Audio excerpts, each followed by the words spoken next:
Chapter 1076 Core Principles Part 2. Faluel pointed at how Tista's body was just enveloped by a cyan aura that pulsed rhythmically, whereas Litha's mana flow was a maelstrom full of vortexes that never clashed with each other. Fake mages can have cores of all colors, whereas blue is the cap for most awakened. The breakthrough to violet doesn't happen naturally and must be induced by the mage.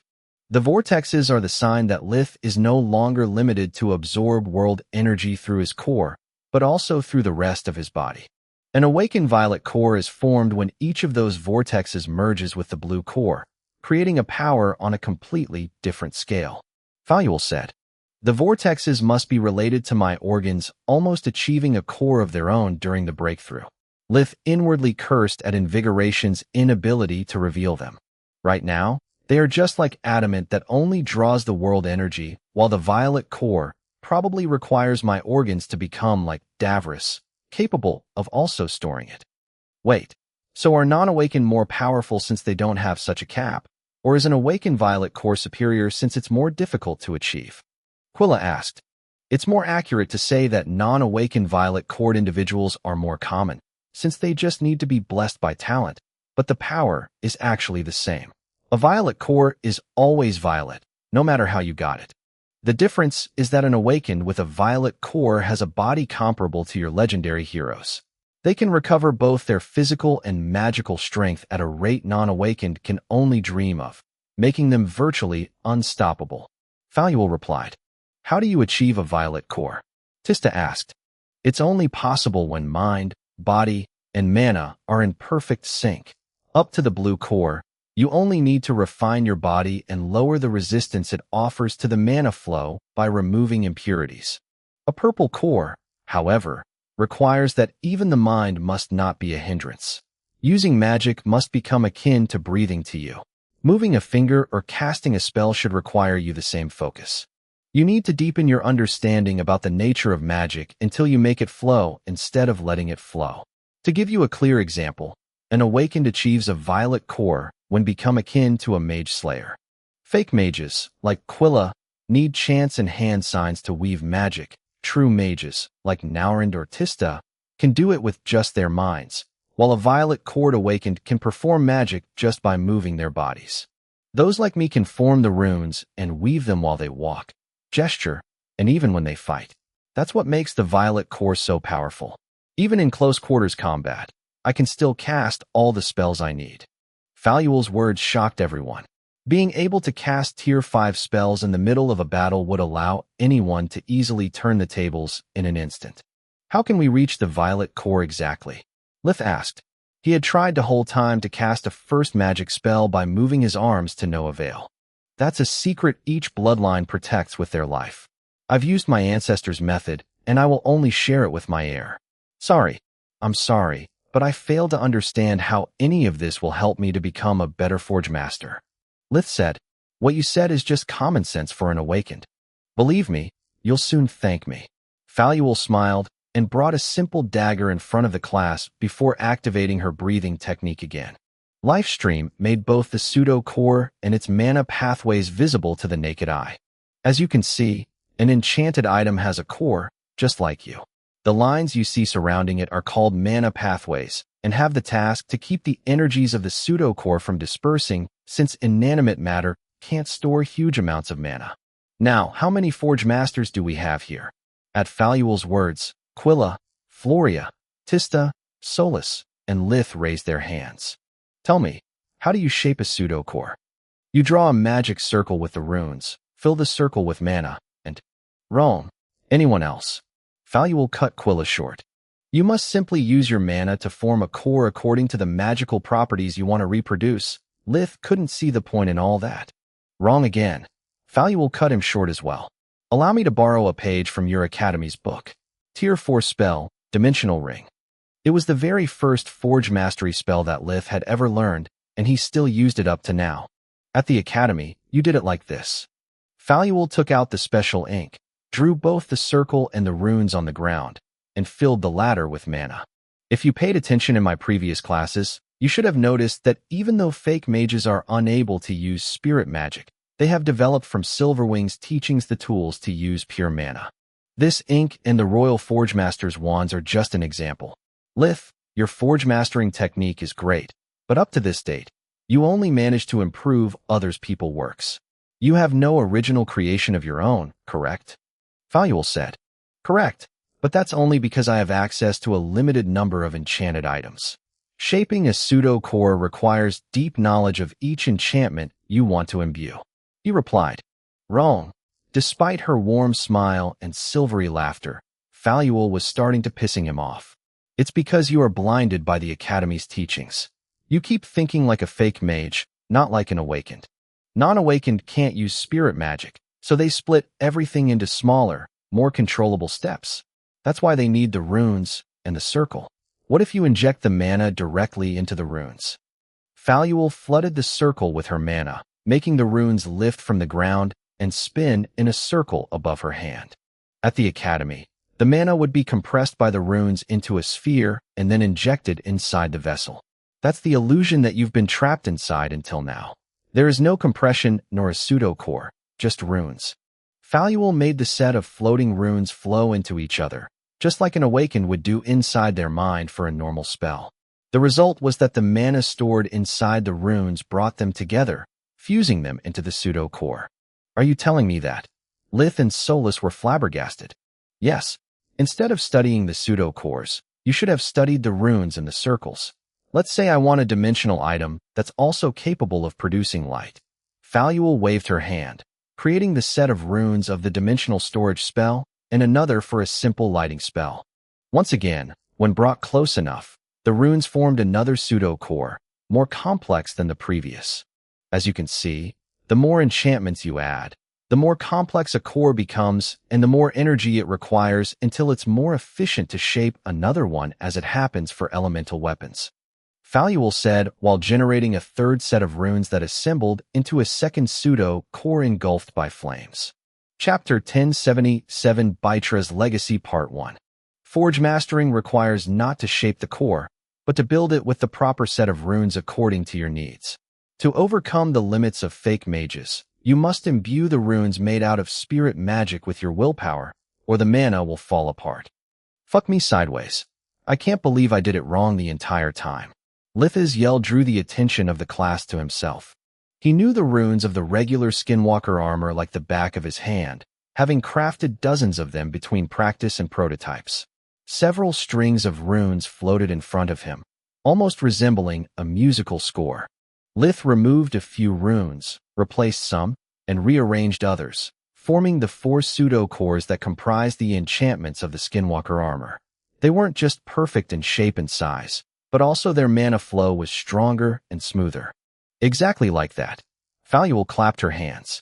That would be the Varen skinwalker armor, but if I were you, I'd add a 5th core to give it my personal touch. Something to really make it my own. By my maker. The good news is that thanks to the thorough study of runes we did until now, we can easily step up our game. The bad news is that we wasted a lot of time. Manipulating and combining the runes in our books to achieve new effects would have been much easier than studying the pseudo-cores since we had to reverse engineer even the small stuff. Solus had never felt so dumb before. Why did Protector never tell me about this? Lith was on the verge of tears with frustration. Because he didn't know? I'm breaking this to you only because otherwise you'll be stuck with your crappy runesmithing. Are you done whining, or do you need a moment to collect yourself? Faluel hated to be interrupted. Lith repressed all the rage and the self-loathing he felt, hoping that Faluel's teachings would allow him to make up for the lost time. Where was I? Oh yes. Runes are the language of magic. It doesn't matter if you form them with your mouth and hands like fake mages, or with your mind like true mages. It doesn't even matter if you arrange them in a temporary form like a warden does, or in a permanent item like a forge master. What you have to understand is that, by arranging them in the correct order and infusing them with willpower, you can achieve infinite effects. During your 5th year at the White Griffin, you learned about the bonding spell. It allows you to fuse magic crystals to an item to boost their powers. Faluel placed a communication amulet in front of the class and activated her breathing technique. Magic crystals grant a mana flow to inanimate objects by creating what we call a mana circulatory system. Always remember that only living beings offer little resistance to mana, whereas objects lacking a core are damaged by a strong flow of mana. The mana circulatory system was akin to a network of veins that spread the mana coming from both the pseudo-core and the gemstone throughout the amulet. This is the only part where true and fake magic are identical. We all add gemstones because otherwise even metals like orichalcum wouldn't stand too many pseudo-cores without crumbling, and because powerful spells need a power source. At least I did that part right. At those words, Lith sighed in relief. At this point, you might ask, what's the purpose of runesmithing and why such discipline bestowed to both Menadion and Bytra the titles of Magus and Rulers of the Flames? Faluel said, Magus was a title that humans bestowed upon mages who shared their knowledge with everyone, whereas Awakened made Ruler of the Flames those that allowed true magic to greatly surpass its fake counterpart. The answer is incredibly complex, yet simple at the same time. If you remember what I said a while ago, the more runes you use to form a core, the more complex it becomes. Menadion's runesmithing allowed the mage to apply a new effect to a pseudo-core without making it more complex. Each set of old runes allowed her creations to overcome the boundaries or forge mastering. This way, she could craft items impossible to make even for someone with her talent, because she would inscribe the most complex properties outside the pseudo-core, avoiding the need of a new pseudo-core to just add a single enchantment. Enchanted metals can hold many pseudo-cores and an enormous amount of energy, but with the old methods, no mage could tap into their full potential because even Awakened have only so much mana. Runesmithing allows you to add the most complex enchantments in the preparatory phase and to craft the most complex pseudo-cores without worrying about exceeding your limits. New runes are even more amazing. Menadion needed a set of runes for each pseudo-core she wanted to affect, whereas Bytra's technique allows each set of runes to influence all the pseudo-cores at the same time. As long as the enchantments you apply synergize between them, the complexity their pseudo-cores can reach and the power they hold can go through the roof. Let me give you an example. Faluel took 3 daggers out of her dimensional amulet and channeled her breathing technique, Lifestream, through one of them at a time. This is what you call Tier 5 Forge Mastering. It's comprised of pseudo-cores, mana pathways, and circulatory system. Without runes, there's a limit to how powerful each enchantment can be, and to make matters worse, it's easily replicable. An Awakened doesn't even need spells to understand how it's done and steal your work, since the only thing you have to study is the pseudo-core. The first dagger had 3 pseudo-cores that Faluel showed one by one. This, instead, is the same artifact Burr realized using Menadion's runes. The entirety of the surface of the weapon was covered in a fit network of runes only revealed by Faluel's breathing technique. Each one of them is linked to a single pseudo-core, making it more powerful and altering its structure so that reproducing the dagger with just invigoration is almost impossible.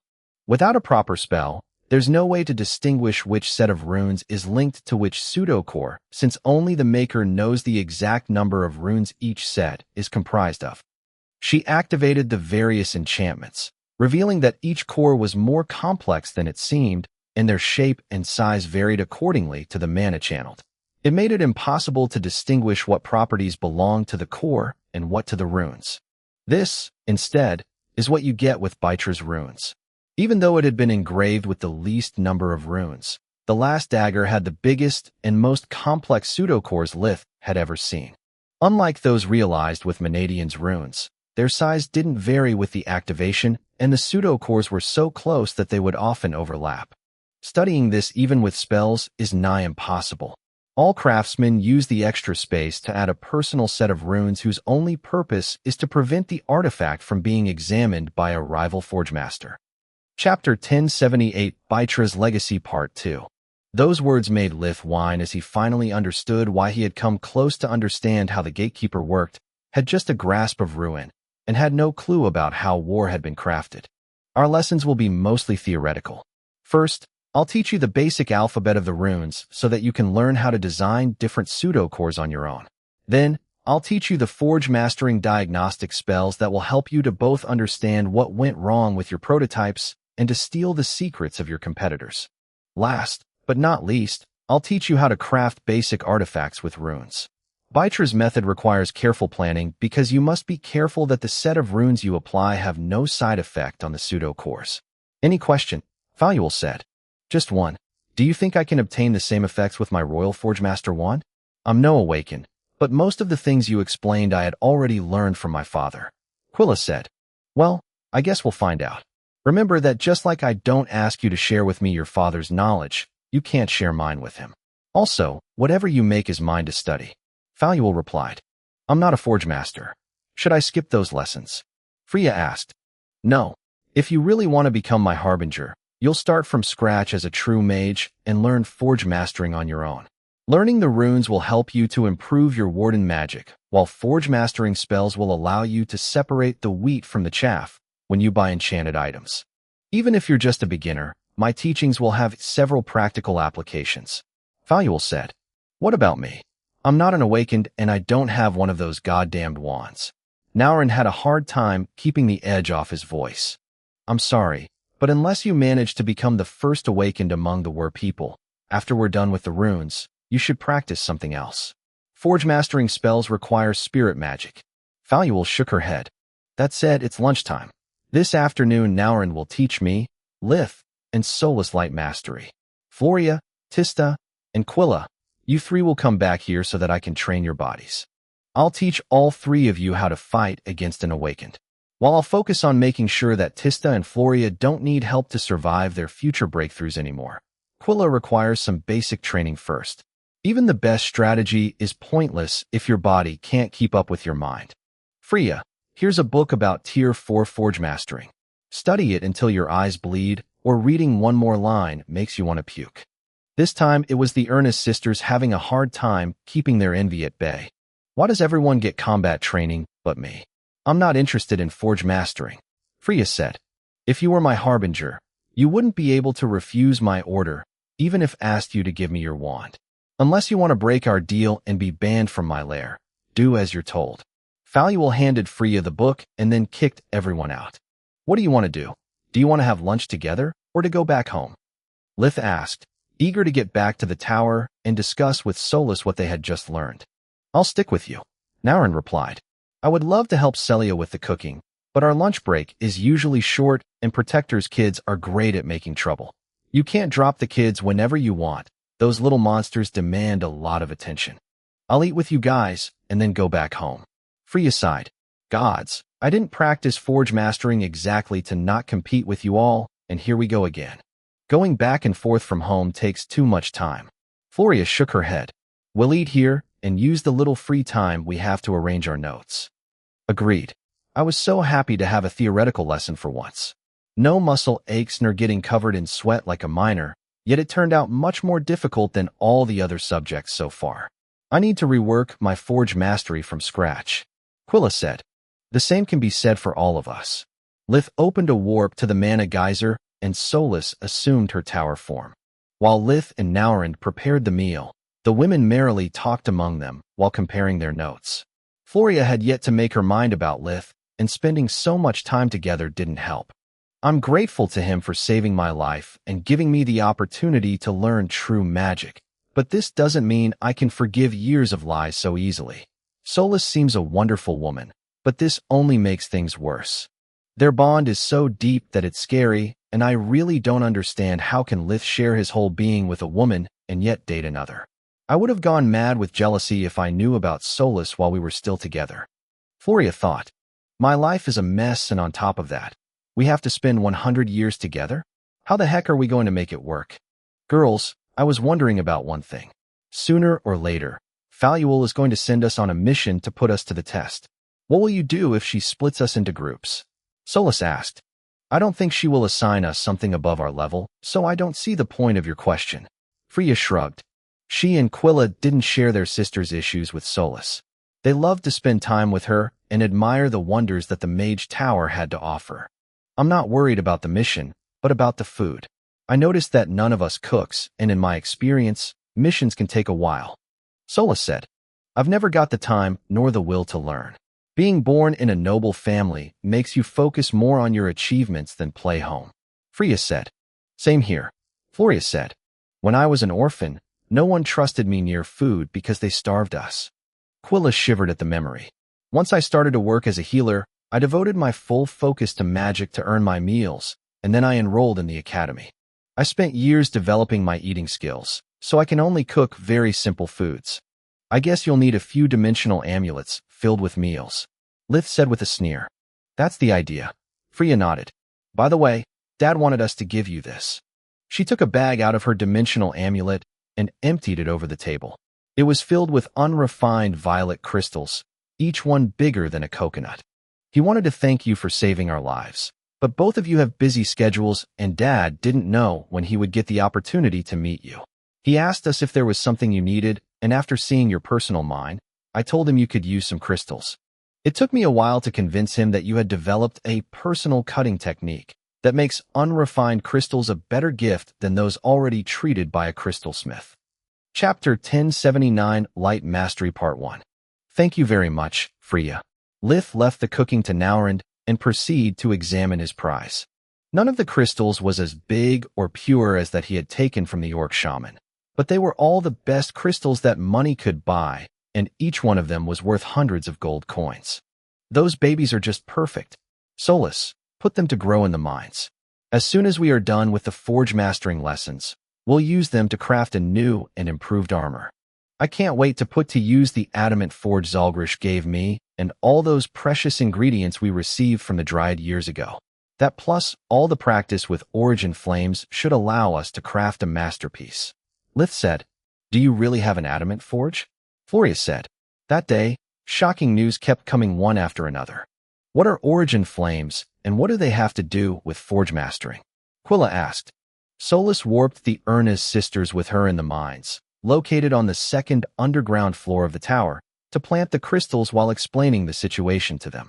The moment the gemstones touched the walls, their lower half was swallowed by the stone, while the still visible part grew small roots along the lines of the nearby bricks. The world energy flowing through the tower started to refine the crystals, and their luminescence increased by several folds, as if they had never been dug out Mogre.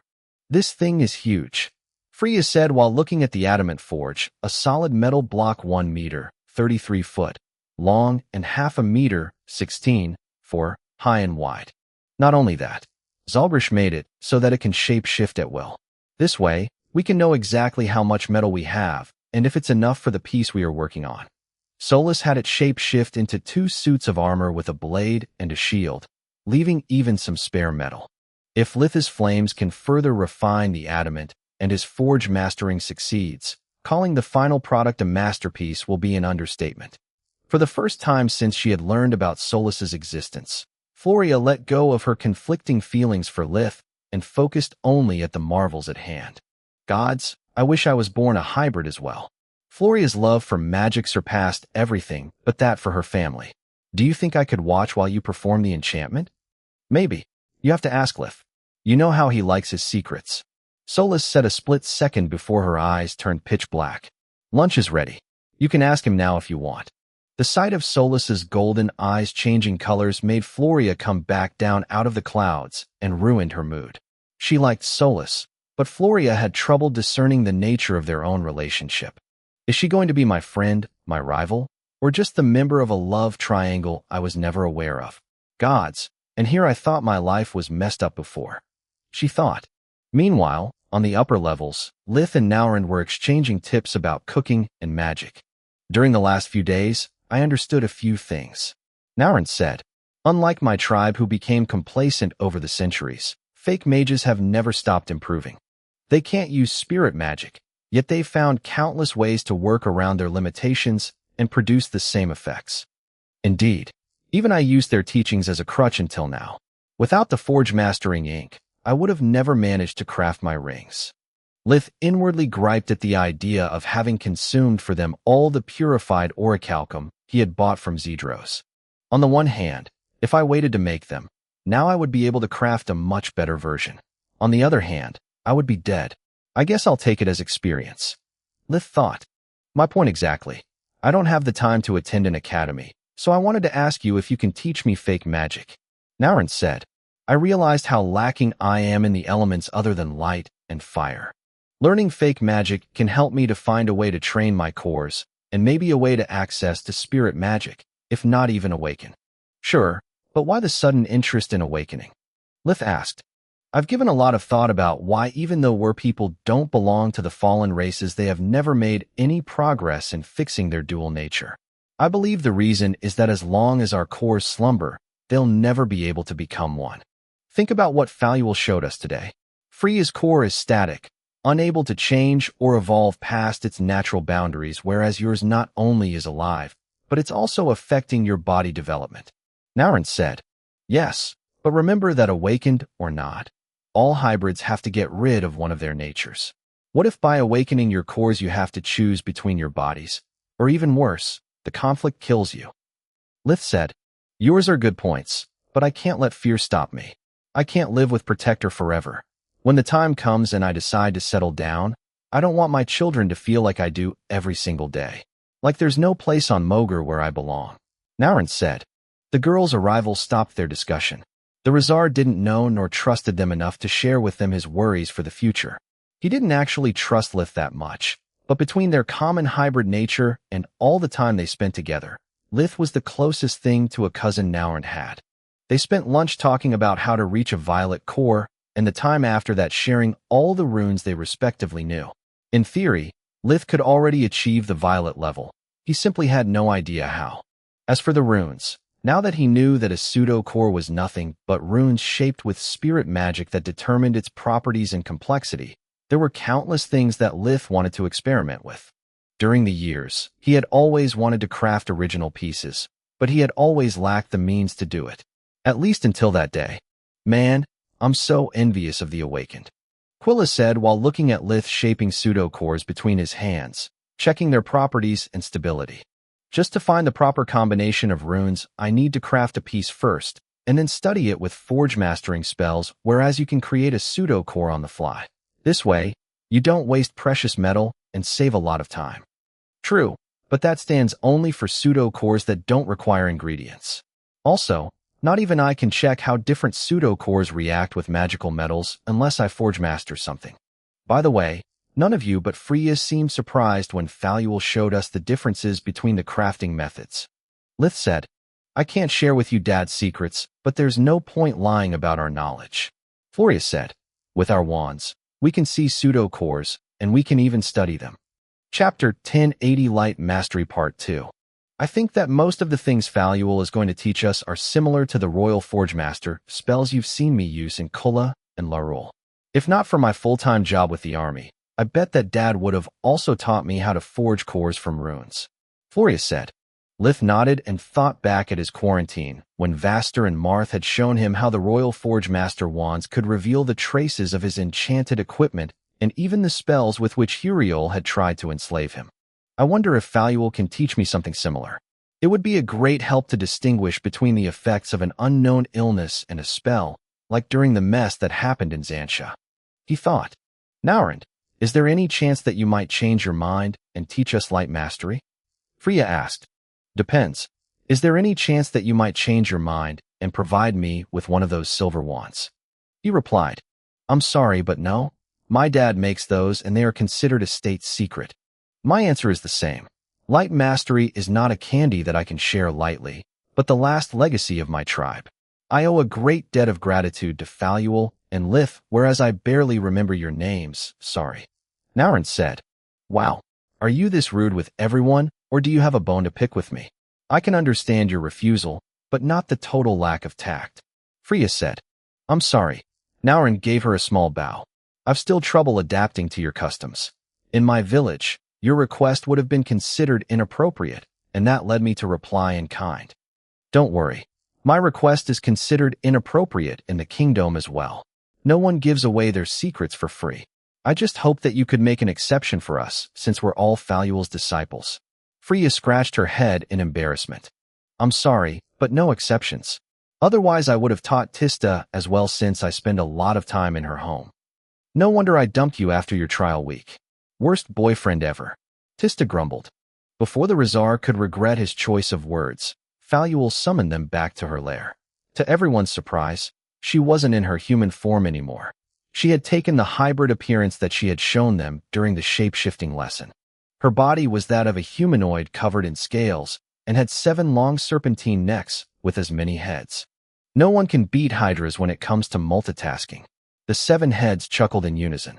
This way, I can use one head to train each one of the girls individually while the rest of them focus on your lesson, Naurand.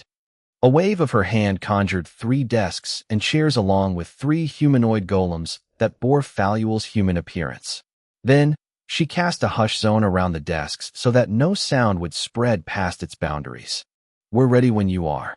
3 of Faluel's head had their eyes turn blue as she took control of the golems with spirit magic, moving them as if they were an extension of her body. Thanks. Naurand cleared his throat a few times. He had already taught light mastery to the youths of his village, so he knew exactly what to say, but this time his class was full of strangers. He hesitated to break one of the greatest taboos of his tribe. Let's start with first magic. Faluel, I've already seen Lith create holograms. Can you do the same? He asked. Sorry, no. She shook one head. The ability to give the light a shape, it's half the job. The other half is to give it substance. Faluel, have you ever tried to do either of those things? Naurand said. Several times. I even tried to apply the same principles that allow me to give shape to spirit magic, but to no avail. She sighed. Don't worry, it's perfectly normal. Anyone can learn healing magic, yet even though light mastery is based on the same principles, very few realize it. The light element is that of order, which means that it can be used to restore the original shape of things. When you use it on a living being, you achieve healing magic. Unlike the other elements, however, light has no shape of its own, and you can't give it one just by exercising your willpower. Light seeks order, and the only way to shape it is to artificially create order. Let me give you an example. If I emit light magic and use my willpower to make it look like Lith, what do I obtain? Both Naurand and Faluel conjured what looked like a humanoid light bulb. This happens because our willpower is constantly battling the light element's natural inclination to seek order, which in our case means to light the cave evenly. What if, instead of just using willpower, we try to picture Lith in our heads? I don't mean to just remember what he looks like, but each one of his features, the details of his face, how his eyes move when he talks, and then we feed everything to the light element. Naurand's light bulb turned into a perfect replica of Lith and his archmage robe. Faluel tried to do the same, making her light bulb brighter. I don't see any difference. What I'm doing wrong? Faluel said. Naurand had expected the ancient Hydra to be angry or frustrated, but she looked puzzled at best. You're just using your willpower. That's the trap that prevents most mages from even conjuring holograms, let alone give them colors. The hologram above Naurand's hand became identical to Lith, turning his skin pink and his robe deep blue. Do not force your memories nor your will onto the light. Just think about Lith as if he was something you're trying to repair, and the light will do the rest. Faluel tried and failed again, making her Lith bulb bloated. Has there ever been someone incapable of learning light mastery? Because being the first would greatly piss me off. Faluel said. No way. I've learned and taught Tista all I know about it, so I can assure you it's just that hard. Lith said. What Naurand means is that when you conjure the light, you mustn't do it as you would to shape a pseudo-core, but as if you're healing a small bruise.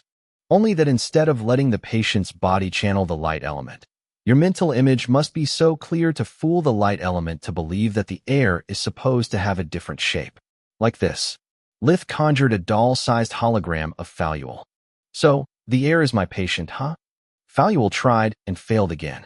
Do not mix light with the air element, or air's chaotic nature will mess things up even more. I meant that you must reason as if the air is the patient, but the only element you actually use is light. Lith said. You really are a good teacher, Lith. Naurand said, while Faluel kept putting their advice into practice. You've understood so much about light mastery that I'm surprised you didn't figure it out the other half. Thanks. Professor Manohar said the same thing to me a year ago, yet I made no progress.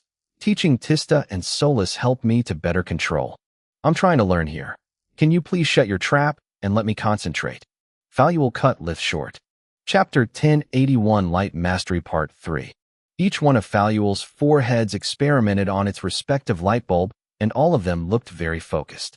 Every time one of the heads made a discovery, the others would apply it as well and search for a way to further improve their technique. Good gods, that's cheating if I've ever seen it. Naurin said. Just a few minutes had passed, but Faluel's hologram improved with each passing second. She works 4 times faster than a normal person, and her heads can share any breakthrough and brainstorm any issue they encounter. How the heck is a Hydra just a lesser dragon? Yeah, and yet she forbids me to discuss any subject with Lith. Solus said, You are 2 different individuals, whereas all my heads belong to the same person and follow my thinking pattern. Faluel had just completed her task, and after creating a hologram of Lith, she did the same for each one of her students. Let me put it this way. Hydras rule.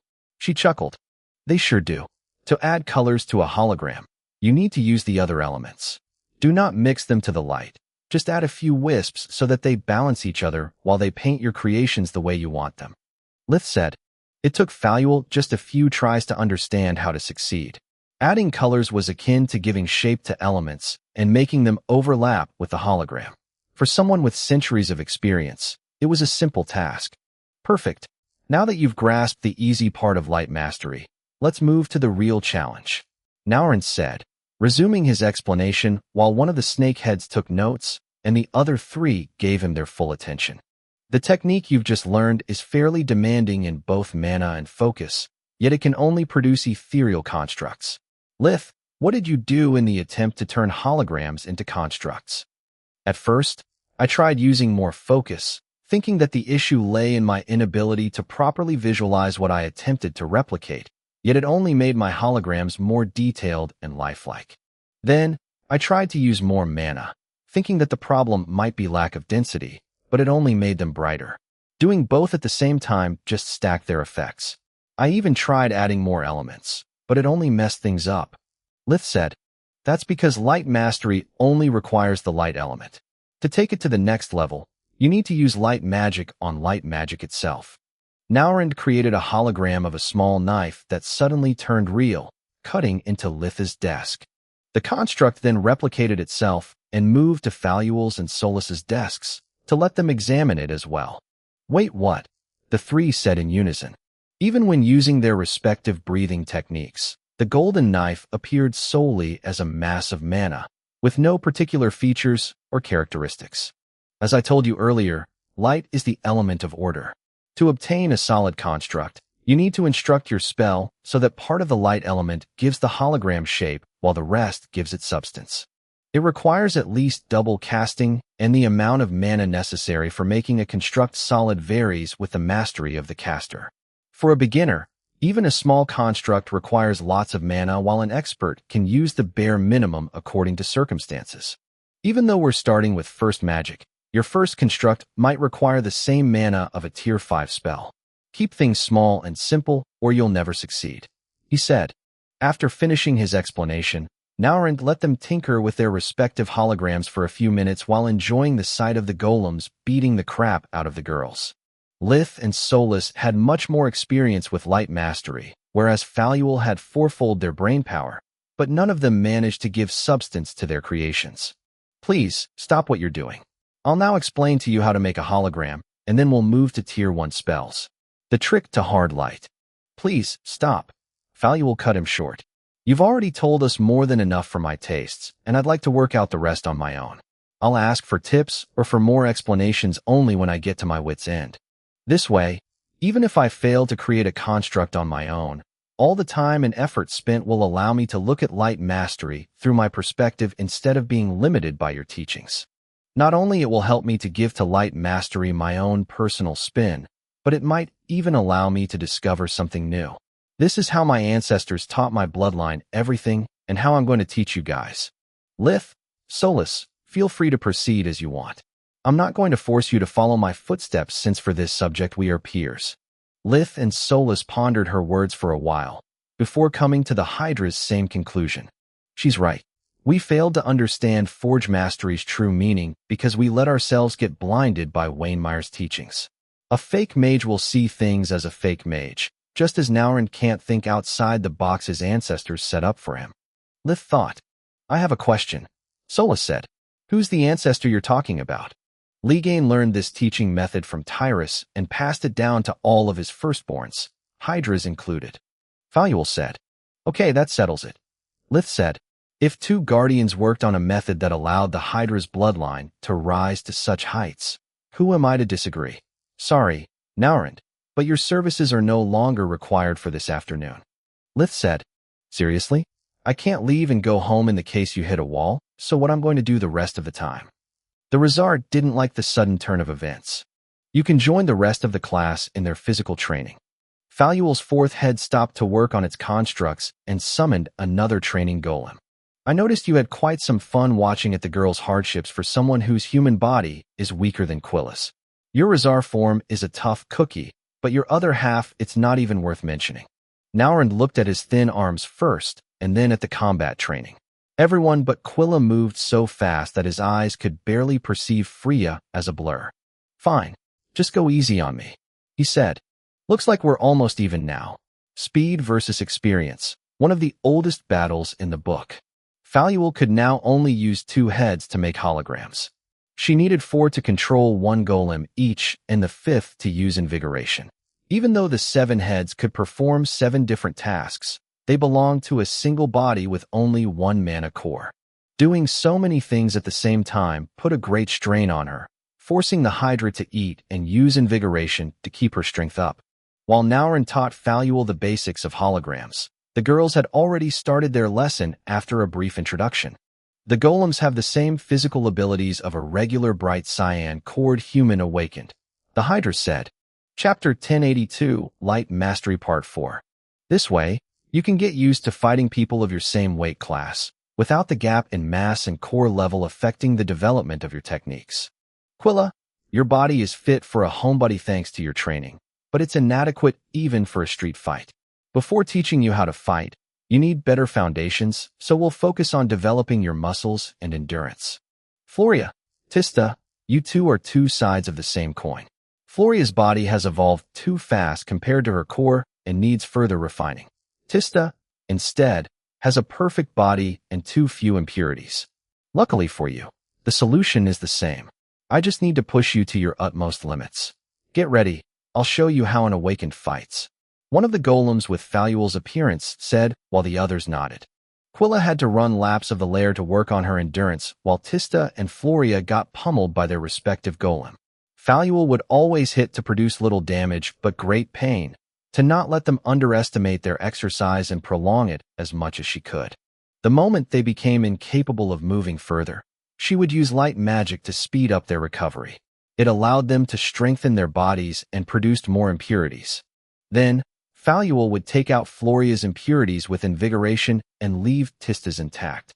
As soon as the healing magic fixed them, the training would resume.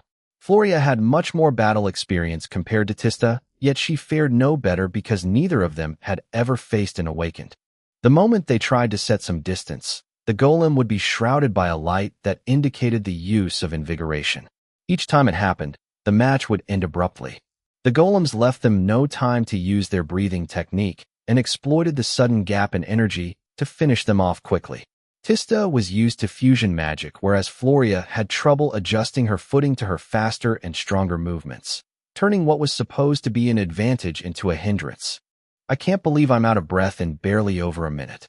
Tista said amid pants during one of the short breaks Faluel gave them to reflect on their many mistakes. Do you have any idea how mentally and physically exhausting it is to go all out while focusing on your opponent's every movement? Faluel's golem said. Tista, you never fought a real opponent and got used to easy wins. Floria, you're an excellent fighter, but until you don't get used to fusion magic and to not leave the opponent the time to breathe freely, you'll never win. As for Quilla, she soon understood the depth of the nightmare she was in. The moment she was exhausted and too tired to continue, Faluel would give her a tonic. Then, healing magic would enhance her muscles and share part of Faluel's stamina with her. Please, enough with the running. I'm sick of it. Quilla never stopped long enough to stop sweating, and even if her body was always at its peak, she was frustrated beyond reason. Muscle training it is. The golem shape-shifted into a mud form that covered Quilla's body. It didn't weigh much, but it opposed every of her movement, tripling the effort needed to take even a single step. Naurand joined them just in time to hear them beg Faluel to stop. The Hydra could use invigoration as much as she wanted, providing her students with plenty of healing and vitality. None of them had an excuse to slack off, condensing days of training in a single afternoon. While the others cursed the Hydra's bloodline with growing intensity and creativity, Lith, Solus, and Faluel's main body kept practicing light mastery.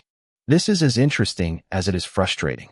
Thanks to the Hush Dome, Lith had no idea what was happening on the other side of the lair. Double casting light magic isn't the hard part, so much as not making the two different spells mix freely. One spell must work solely as builder, while the other as matter. Each one of them needs to be imbued with a different type of willpower, and the slightest mistake makes everything fall apart. Following Naurin's advice, the three of them were trying to create a spherical construct the size of a marble. It was the smallest and simplest thing they could study with all their senses. To make matters worse, the builder mana must coat the matter inside out. The former serves as both the skeleton and exoskeleton of the construct at the same time, while the latter gives it mass and durability. Not enough matter mana, and the construct it's too brittle. Too much, and it collapses under its own weight. The builder, instead, suffers from a different issue. If I don't set its boundaries with enough focus, the construct dissipates. Yet if I focus too much or make the structure too complex, I don't have enough mana left for the matter, and the construct comes out frilier than a sand castle. Each spell requires a fine balance that must also fit that of the other.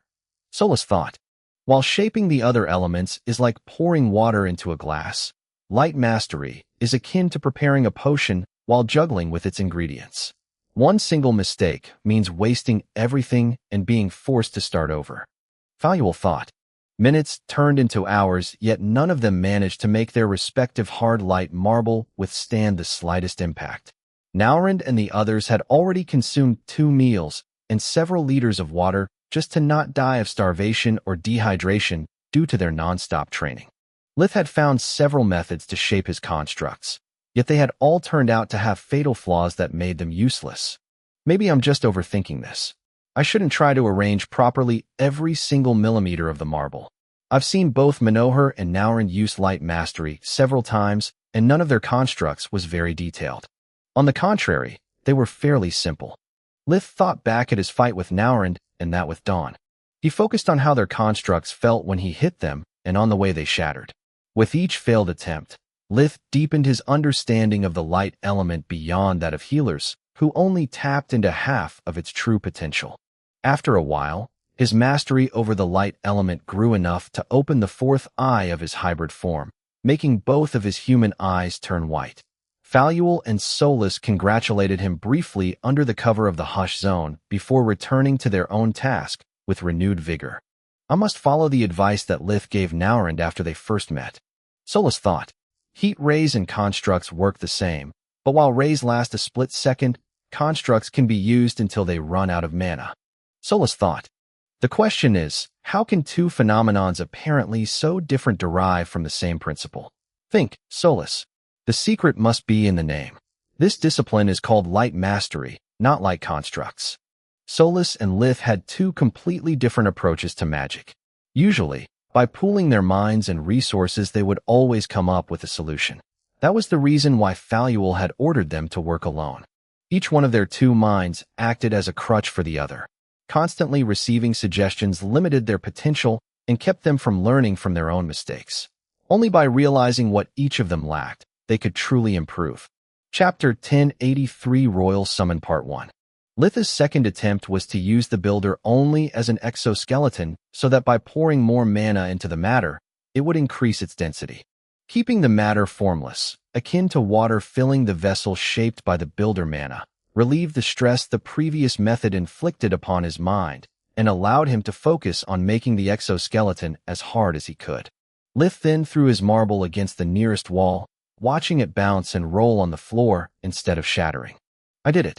Naurin, I did it. All his joy and enthusiasm couldn't get past the Hush Dome, no matter how the Razar wished for a break. Shut up. I'm still working. Faluel's voice had an edge from the first time since they met her. The Hydra was a good friend of Scarlet the Scorpicore, one of the 3 known light masters in the entirety of the kingdom. Yet the two beasts didn't exchange their secrets, and Faluel had never seen a light master in action. Nonetheless, Being beaten to the punch by a youth and one of her apprentices at that irked her beyond belief. Solus ignored Litha's words and focused solely on the problem at hand. When we deflected Naurin's heat ray, we conjured ice to neutralize the fire element and used the skinwalker armor to take the hit. The ray packed both heat and kinetic energy, but only the latter came from the light element. A construct is akin to a tool. It can be used over and over. A ray is akin to a bullet, instead, and can only be used once, probably because it shatters on impact. The question is, if heat rays are the equivalent of tiers from 1 to 3, then doesn't that mean we're actually trying to reproduce with first magic a tier 4, if not a tier 5 spell? If the build is comparable to Plague Arrow, how do I turn it into Death Call? She thought. Plague Arrow was one of the simplest and most useful darkness spells Lith had created as a child that consisted of a mass of highly condensed darkness element. Death Call, instead, created 4 shadow limbs that Lith could shape and move at will. Light is but the other side of darkness, so the same principles should apply. Instead of creating a skeleton inside her construct, Solus used the builder mana to form a network of channels inside the matter, akin to a bloodstream. Something that wasn't fixed nor hard, just dense enough to not shatter and evenly spread through the hard light construct. That way, it would convey her will over time and allow her to reshape her creations as she saw fit according to the circumstances. I think I did it as well. Solus's construct not only didn't shatter once thrown, but it also returned to her hand and then shape-shifted into a small coin. How did you do that? Lith tried and failed to do the same. Answer his question, and I'll kick both your asses. Faluel said the moment Solus opened her mouth. Naurin, come here. Girls, take 5. Her voice roared through the lair and made most of her disciples fall to the ground. Please, stop. My life force is about to break. Quilla's mouth tasted like dirt, and the mud covering her body was drenched in sweat. Naurin tried to speak, but his lungs burned too much. He sat down to catch his breath and fainted on Faluel's desk with a thud. Weaklings. They slacked off for years, and then complained for barely 6 hours of exercise. The Hydra took a deep breath of invigoration, keeping the mana for herself and giving the vitality to Naurin instead. Please, no. Let me go home, or you'll live with the shame of forcing a grown man to cry. Naurin said the moment he woke up, afraid that the nightmare was about to resume. Relax, we're done for today. I can't use invigoration anymore, and your life forces are really about to break. Just tell us which one of us did it right and why. Faluel returned to her human form as all the golems left their victims free before turning themselves off. Naurin nodded and took Litha's marble between his forefinger and his thumb. Close, but no cigar. This is no construct, just the base for an elemental ray. I'm too tired to explain, so I'll show it to you. The Razar clenched it between his fingers until the hard exterior cracked. Without a skeleton, the matter faded in the air so fast that Lith didn't manage to save a speck of energy. You need to put something on the inside, or once given shape, the construct can't shapeshift nor conserve its mana. Then, he did the same to Solus's marble, shattering it. Solus managed to reform it a couple of times before losing her grip on the accumulated mana. Excellent result for a first try. The internal control layer wasn't evenly distributed, so each time I destroyed your construct, it leaked mana. Work on that. Faluel, he said. Yes. She wore a warm smile. Where's your construct? Do you mean this? She created a golden pearl that quickly shape-shifted into a small lotus flower. It's just perfect. Naurin was flabbergasted. He had never seen someone succeed so fast. The flower and its petals would bend under the pressure instead of being crushed. How did you do it? I cheated more or less. I focused this whole time on controlling the spells, but failed to make one. After putting my 7 heads to work together on what I discovered and make sense of your earlier comments about Litha's and Solus's constructs, figuring the rest was easy. She said. Easy my ass. Lith and Naurin said in unison. Lith had still no idea what he had done wrong, and Naurin had needed more than one lesson to get to Faluel's same point even after seeing light mastery practiced on a daily basis back in his village. Told you guys, experience tramples all, even talent. Despite her bright attitude, Faluel looked very tired. Learning an unknown branch of magic while fighting 2 opponents of Floria's caliber and constantly using invigoration to refill 4 people with vitality for 6 hours had taken a great toll even on someone that powerful. When the girls finally joined them, their pitiful state moved. Even Tista and Floria were still black and blue from their last sparring sessions. They had dirt all over their hair filled. They wheezed like bellows rather than breathing, and the light in their eyes was dim as if they could faint at any moment. Quilla's clothes were drenched in so much sweat that not even the Skinwalker armor's self-cleaning properties couldn't keep up, making it stuck to her body along with her hair. Her eyes, filled with desperation and homesickness, made her look like a puppy abandoned under heavy rain. "I have good news, guys. No lessons tomorrow," Faluel said. The physical training group would have danced with joy if only their bodies allowed them to. They expressed their approval by closing their eyes and clenching their fists. "As I already explained, Nowrand, my teaching method doesn't rely on detailed instructions. I'll give you the basics for each discipline, and then it's up to you to develop it on your own." Chapter 1084, Royal Summon Part 2. Only when you feel like you're at your wit's end and can't progress anymore can you come here to ask for another lesson. That means that each one of you will progress at their own pace and receive individual lessons. The only exceptions to the rule are shape-shifting, that you can only practice here because no supervision can easily spell death, and forge mastering. That kind of runes isn't something you can learn on your own. They can only be passed on. I'll also show you the basic awakened forge mastering methods, from which I expect you to develop your own or to incorporate them to those you already possess. Faluel looked at Lith during the last part of her speech. All those that require physical training must come here at least 3 times a week. "Quilla, please tell Freya that she has to come here as well. I'll use that same time to instruct her in her duties of Harbinger and teach her the ropes of forge mastering. One last thing. I'm dead tired, so unless it's an emergency, I want to be left alone at least for a full day. Go home and rest." Faluel put away the training equipment and took her communication amulet out of her dimensional item. Taking care of children felt as rewarding as it was exhausting. "I deserve some quality time with my friends," she thought. After Faluel started to happily talk with several Emperor beasts, most of which he had never met before, Lith gave part of his vitality to the rest of the group. Except for Nowrand, who had been recharged by Faluel, the others were unable to stand. He checked them with invigoration, discovering that the melody of their life force had become discordant and that they were on the verge of starvation. "Do you want to ride back home, or do you want to sleep in the tower?" he asked after fixing cracked bones and more bruises than he could count. "Sleep?" Tista had a crazed look, glaring at Lith with a hatred he had rarely seen. "While you sat on your ass for over 6 hours, I've faced death so many times that now we're best friends. I don't want to sleep. I want to take a bath and eat until I feel like I'm going to burst. Bring us to the tower and prepare a lot of food, please," Quilla said. "I'd gladly go back home, but I don't have the strength to take a single step nor the patience to wait for a meal. I'd rather kill someone with a fireball and eat their meat." The way she said it didn't sound like a joke, and the fact that the others just nodded, drooling at the thought, made only things creepier. During the following days, Lith and the others only met at Faluel's lair. He focused mostly on spirit magic and light mastery, since shapeshifting had niche applications compared with the other disciplines.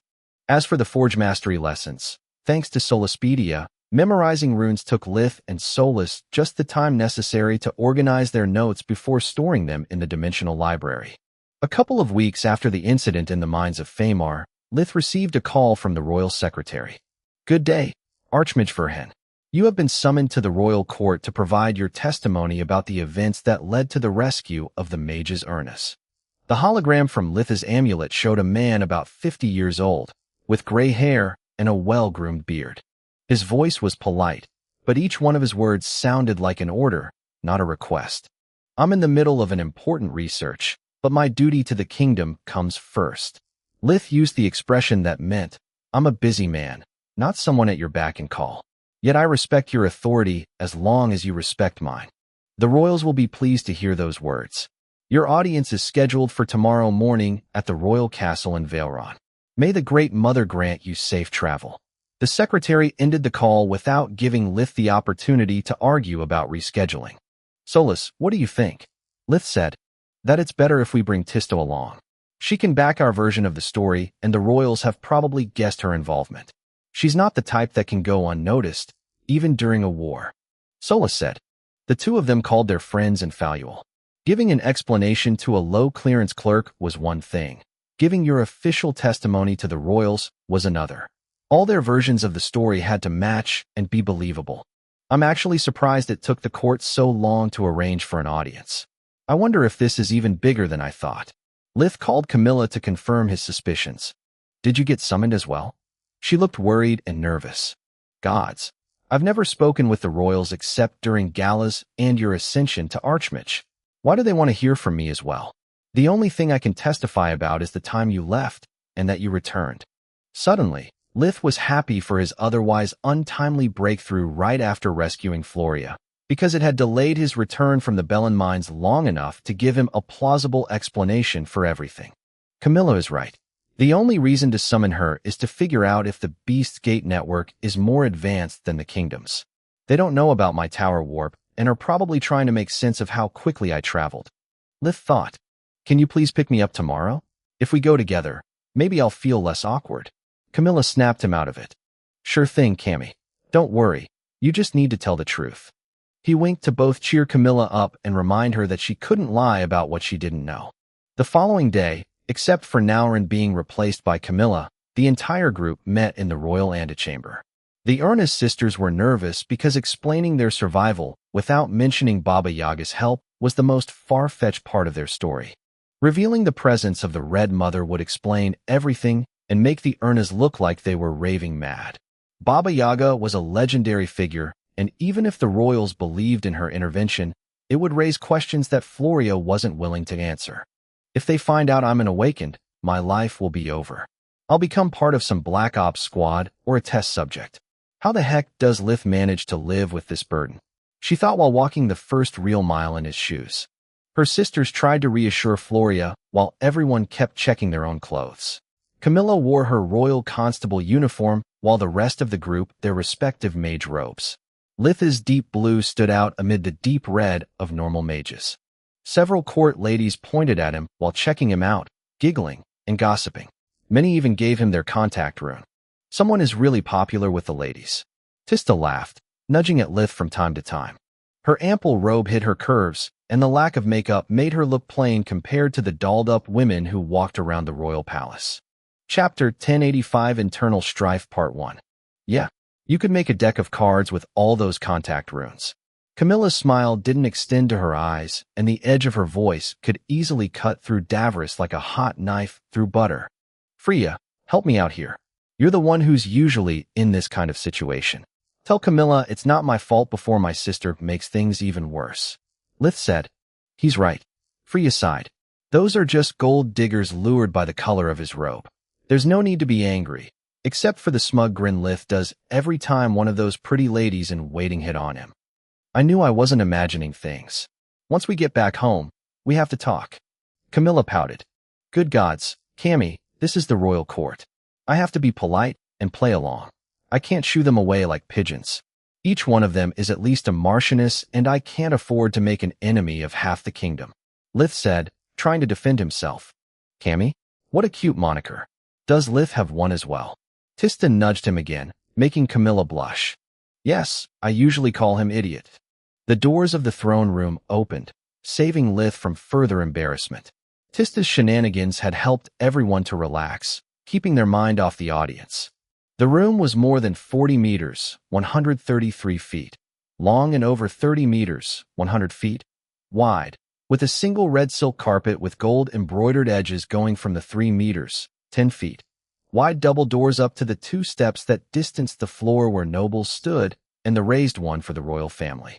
The royal couple was sitting on their golden thrones, looking down on those who were already inside. Lith recognized only a few of them, and judging by the sound of their voices, only the presence of the royals kept them from jumping at each other's neck.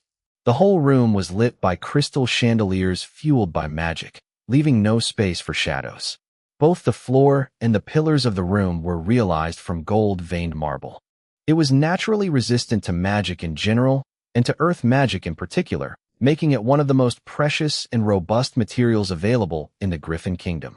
On the left side of the room, Lith recognized Journey, Marchioness Distar, Orion, and General Barian. On the right side, instead, there were Archmage Dyrus, Archmage Court, the chairman of the Mage Association, and Archmage Onia, headmistress of the Black Griffin. Both factions kept their hands at their sides and their voices low, yet Lith was certain that if glares could cast spells, the throne room would be in shambles despite the gold-veined marble. The secretary near the door hit the ground 2 times with a thick golden staff, producing a dull sound that got everyone's attention. Archmage Lith Verhen, Royal Constable Camilla Yeval, Mage Tista Verhen, Mage Quilla Ernas, Mage Freya Telita Ilia Ernas, and Mage Floria Rose Terra Ernas have arrived. The secretary said. Lith had a hard time repressing a chuckle at their long, pompous names. Hearing them for the first time made them sound even more comical, especially Floria's. Camilla and Tista were in his same boat, but they could only look at their noble friends without even turning their heads. Freya and Floria hated their middle names, but they could only inwardly curse the court etiquette and suck it up. The group walked in front of the thrones before kneeling. Thanks for coming here on such short notice. The royals gave them permission to stand up. Before calling you here, we searched for evidence that could corroborate the story of the survivors from the Bellin expedition. Alas, even after weeks of using the best tools at our disposal, the events you all took part in are still as unbelievable as they were the first time that we heard about them. We summoned you in the hope you can shed some light on the most controversial parts of this terrible story, King Marone said. Archmage Court, the precarious chairman of the association, looked at Litha's group with contempt. He considered them all to be traitors who conspired with the army, the beasts, or both to destroy his life's work. Yet he could only shut up and glare while Queen Silpha asked questions. What happened after you entered the mines alone, Magus Ernest? Floria had been the commanding officer of the expedition, so she stepped forward and told them everything up to the ghoul's ambush. She followed Journey's instructions, describing how they had been cornered and quoting word by word the ghoul leader admitting they were on Dyrus's payroll. Unlike Wyra, Freya's ex-second-in-command, Floria was already his target, and the name Ernas meant a great deal in the court. Despite Archmage Varen's best efforts, we wouldn't be here today if not for the bodyguard that my mother, Archon Ernas, secretly assigned me, and for the intervention of a mysterious creature who called himself Nandi. Floria looked around the room, searching for Morok. Do you have any proof to support your claims? The king asked. Only my word, that of my sisters, and of Mage Eerie. My sister Quilla can show you a hologram of the creature. On top of that, his presence, just like that of the abomination in the Lyroxia mines, explains why the undead abandoned the mines and why they didn't detonate them when all was lost. The royals pondered Floria's words, finding no fault in her logic. The mysterious abomination hybrids had already proven to be able to communicate, and they always chose places abundant with world energy as their dwelling. Also, the Bellin mines were a priceless asset, and only the presence of a truly powerful opponent could have forced the undead to leave the most precious crystals for the kingdom to take. Yet the royals focused their attention to another detail that Floria had casually mentioned. Mage Quilla, can you really produce holograms as well? The queen asked. Yes, your majesty. Quilla gave her a bow and created a life-sized projection of Nandi's appearance. Fascinating creature. Silpha nodded. Did Archmage Verhen teach you? No, I learned it on my own. My hope is to one day surpass Professor Manohar. Quilla's words made the heart of the royals flutter just like that of Dyrus's allies turned sour. Each one of them resented Quilla for different reasons, but their spite united them against the Ernas family. Your Majesty, with all due respect, the events Mage Ernas described are way too convenient. Archmage Dyrus said, if what she says is true, where is this eerie fellow, and why did this fabled creature disappear before the rescue team explored the mines? Not to mention how slanderous it is to associate my name with the ramblings of a ghoul just to follow her family's agenda. I agree with Dyrus only on one thing. Where's Eerie? Journey asked. For some reason that we fail to understand, he reached the far end of the Blood Desert. King Marone pinched his nose in frustration. We sent a rescue team as soon as we pinpointed his location, but his presence past the borders created a small diplomatic accident that we have yet to clear. Chapter 1086, Internal Strife Part 2. As for the creature, I agree that its behavior is odd, but no more than that of the other members of its kin. Like Mage Ernas reminded us, the same happened at the Lyroxia mines. After being discovered, the creature fled without harming any of the workers. Whether you consider Mage Ernest's testimony convincing or not, Archmage Dyrus, she is innocent until proven otherwise. Queen Sylpha glared at Velan until he took a step back. I find her report as believable as it's suspicious the fact that the traitorous great Mage Nuragor was your pupil, Velan. There's no doubt his loyalty lay with the undead. We've traced all the conversations and movements prior to Callion's death. Several persons confirmed to have witnessed him displaying abilities only a thrall could have, and after searching his apartments, we've discovered enchanted items belonging to the Dusk Court. On top of that, several survivors witnessed great Mage Nuragor fighting alongside the undead during the coup. Tell me, Velan, did Callion change overnight? Are you so incompetent that you failed to notice you were raising a snake in the grass, or were you part of his schemes? The Queen had privately interrogated Wyra and Rotha, the two surviving members of the Crystal Shield Guild who had heard Callion speak on behalf of both Dyrus and the undead courts. Unluckily, their testimony was even more useless than Floria's in a court of justice, but that didn't mean the royals would let things slide easily. When I met Callion Nuragor, he was just a brilliant youth eager to serve his country. Archmage Dyrus kneeled in a sign of contrition. Maybe I trusted him too much because he reminded me of my lost son, but I would have never taken him in if not for the many letters of reference the association wrote him. His attempt to use Uriel's death to solicit sympathy made every parent in the room want to puke and put Cord in a bad spot. The association has indeed many responsibilities, Velan, but it was you who took him as an apprentice just like it was you pushing for him to become a great mage. Do you deny it? King Marone said. No, Your Majesty. I failed to see Callion for what he truly was, and there's no excuse for it. I'll accept any punishment you see fit. Dyrus said. I failed to see that he was an incompetent fool. How could he possibly be so stupid as to gloat before completing the deed? More importantly, what the heck happened to the two armies I sent there? He actually thought. The undead courts had conducted their own investigation as well, finding no plausible explanation for the slaughter of a battalion strong of 500 elder undead. I had invested a lot of resources into Callion and his Nuragor household. Yet after falling for Journey's trap and losing the blood judgment, the Nuragor household was already crippled. Now that they have lost the only mage in their family and are branded as traitors, I wouldn't be surprised if the Nuragor disappear faster than the Dyrus. Callion destroyed my reputation and my relationship with the undead courts in one fell swoop. I can only lay low until things settle down and use that time to plan for my next move. Taking on the Urnas now that my entire faction is under scrutiny would be suicidal. I must cut my losses and pin the blame to useless idiots like Court. Archmage Dyrus, because of all the services you rendered to the kingdom in the past, you'll not be arrested nor will your assets be frozen. However, until a thorough investigation has completely cleared you of all suspicions, you are hereby forbidden to leave the country. On top of that, your privileges within the royal court are temporarily restricted, and you can't have any contact with your fellow suspects in the attack. Court and Onia are among them. You'll receive a more detailed list before leaving this room. Any transgression will be considered an act of treason and punished accordingly. King Marone's words made the three archmages turn pale for the first time in years.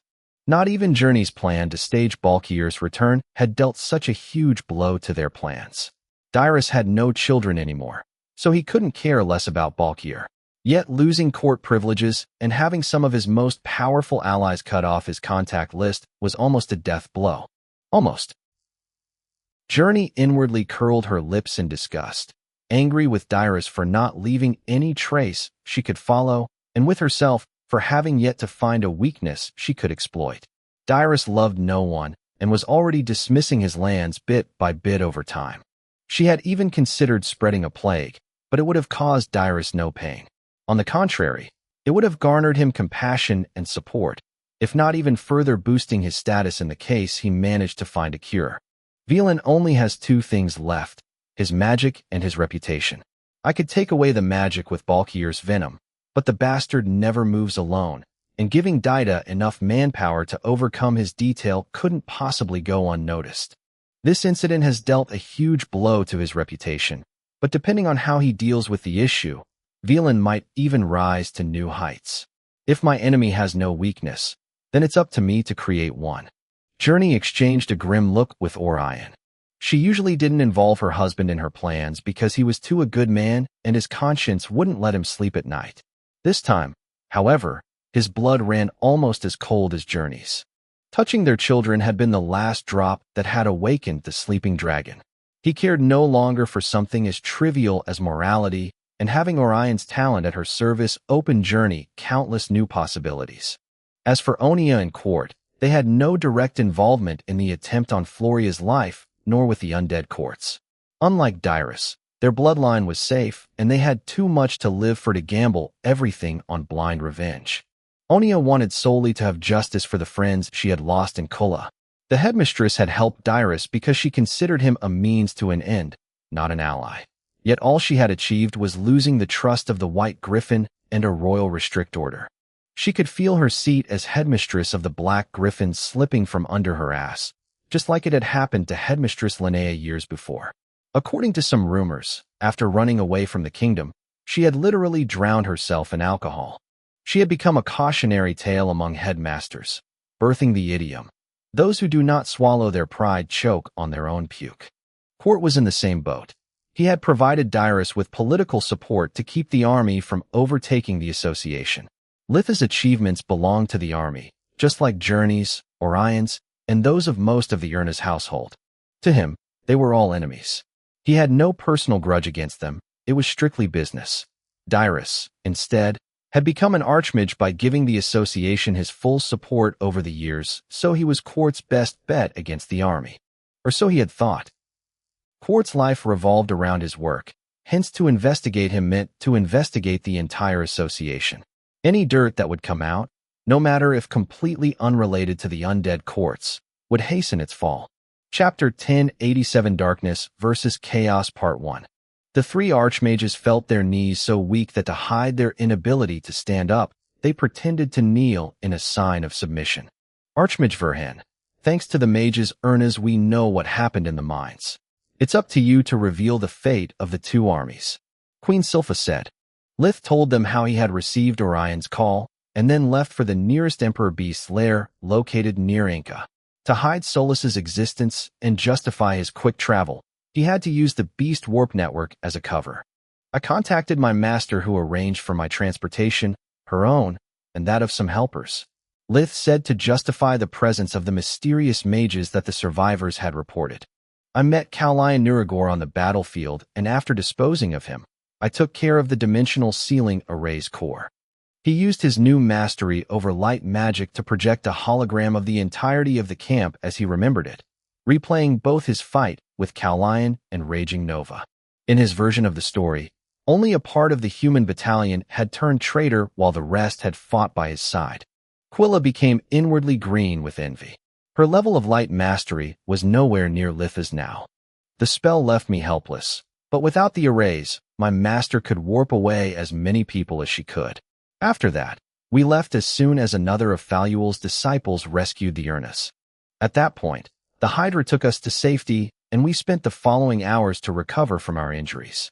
I've no idea what happened to the undead or to the rest of the army. Outstanding. The royals nodded in amazement. Have you made progress with your light mastery, and would you be interested in sharing Raging Nova with the kingdom?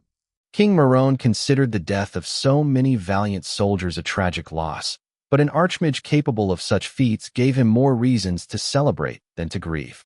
Yes, your majesty. While Professor Manohar refused to teach me light mastery, Master Faluel found me a tutor. Denying Naurin's existence was pointless since he had saved most of the people. Lith chose his words carefully to make the royals understand how once again humans had let him down, whereas the beasts supported him unconditionally. It was a big fat lie, but the kingdom had no way to discover the truth. Zedros and Scarlet were known light masters, making the appearance of a third one hardly a surprise. As for my spell, I'm sorry, but I have to decline. It's a last resort weapon that cost me countless hours to develop. If I share it, my enemies will know how to counter it. Lith said it while looking straight at Dyrus. The lie would make people believe that Lith could cast Raging Nova anytime he wanted, instead that only in the presence of his tower, turning misinformation into a powerful deterrent. No need to apologize. Archmage Verhen.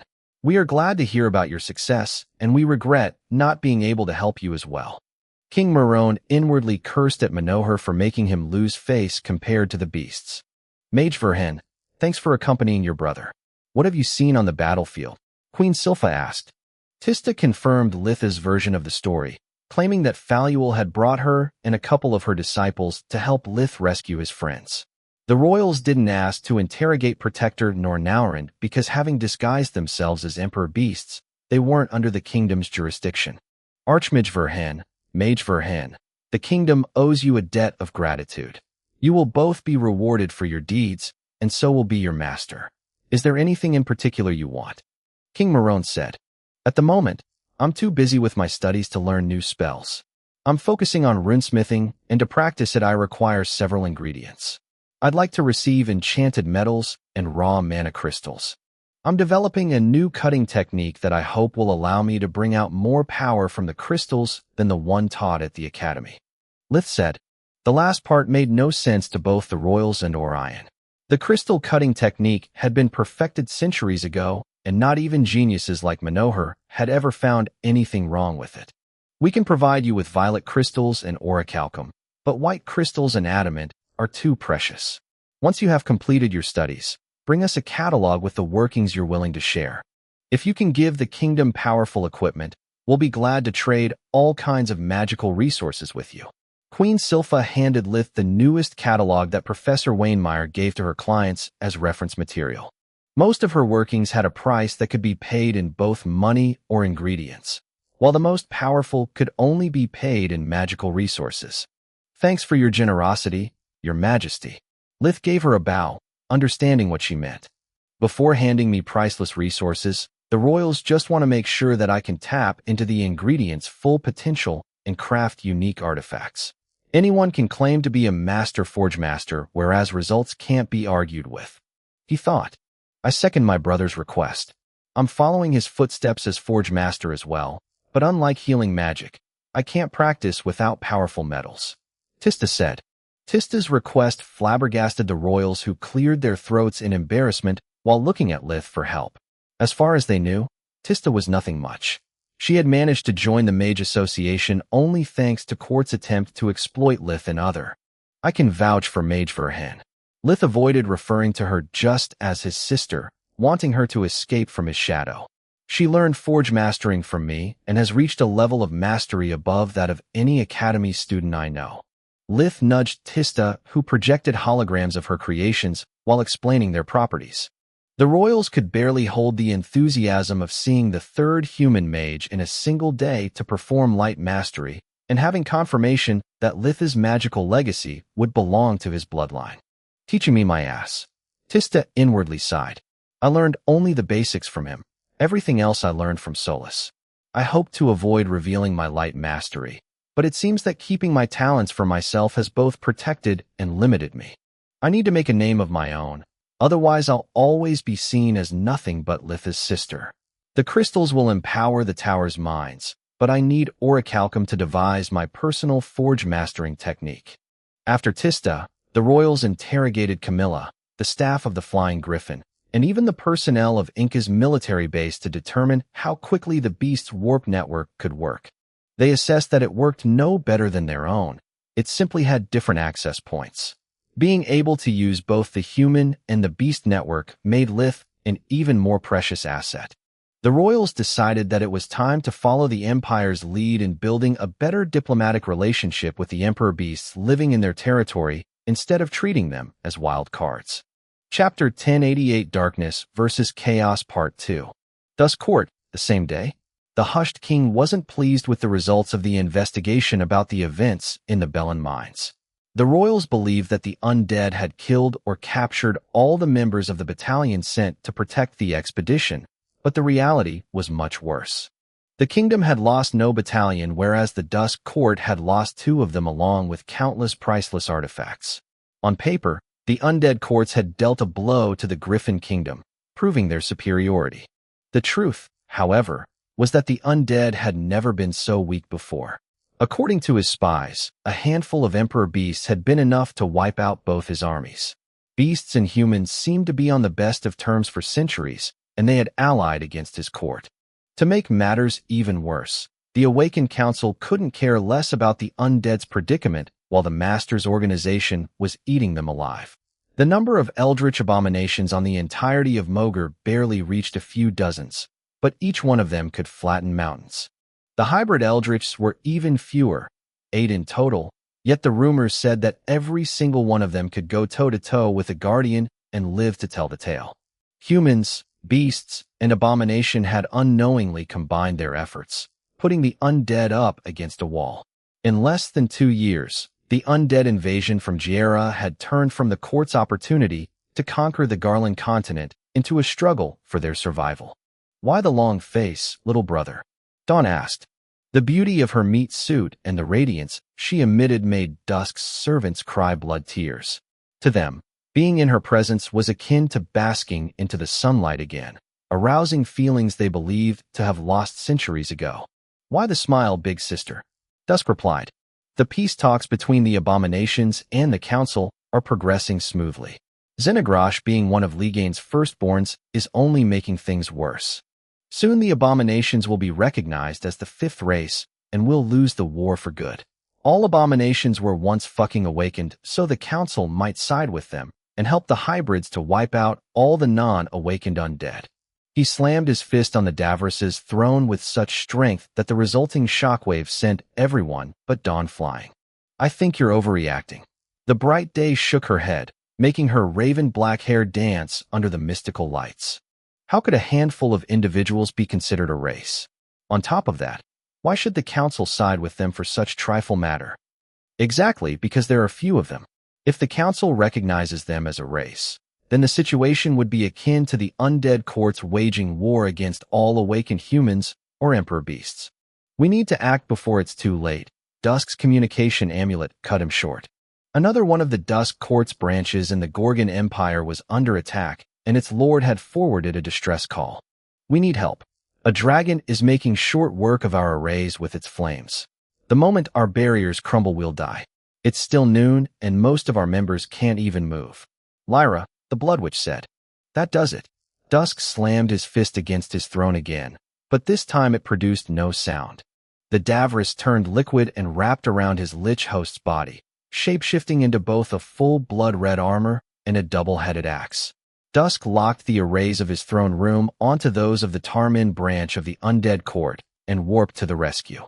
"By the Red Mother," he said, witnessing the majestic shadow dragon standing over 30 meters, 100 feet, tall while she ripped through tons of earth and enchanted stone blocks with her bare claws. Xenogrash's 4 yellow eyes studied the barrier, using origin flames to probe its resistance and look for weak spots. Dusk had no time to waste with banter and unleashed his Tier 4 gravity magic spell, Collapse Star. It raised the gravity surrounding Xenogrash of 100-fold, making her bones and organs collapse under their own weight. Even the outstanding might of a dragon was helpless against the laws of physics, and Xenogrash would have pooped her own spine if not for her innate abilities. Shadow dragons could alter their density at will, allowing her to lessen the gravitational pull long enough to dispel Collapse Star by shrouding her body with a burst of origin flames that she released from her skin instead than from her mouth. "Nice to meet you again, Dusk. I thought you were dead. You should have stayed that way." Xenogrash roared as she unleashed a perfect replica of Collapse Star upon the underground building. "Damn, I had completely forgotten that she's Ligane's blood." Xenogrash was already able to imitate most spells after seeing them a few times back when she was still an abomination. Becoming an eldritch must have resurrected her draconic nature and enhanced her learning ability. Dusk only had a handful of seconds before the building imploded, killing all those he had come to save. Instead of feeding new spells to Xenogrash, he wielded his axe with both hands and charged at her faster than a bullet. His host body belonged to a lich and an awakened at that. The undead's physical prowess was already superior to that of all other races with the same body mass, but liches took things up another notch. Not only were liches able to manipulate their own body with their mind, just like Baba Yaga's children, but they could also use turn mana into life force to temporarily increase their mass. Dusk's slash struck at Xenogrash as if he weighed several tons, easily ripping through her thick scales and opening a deep wound that went from her stomach to the left shoulder.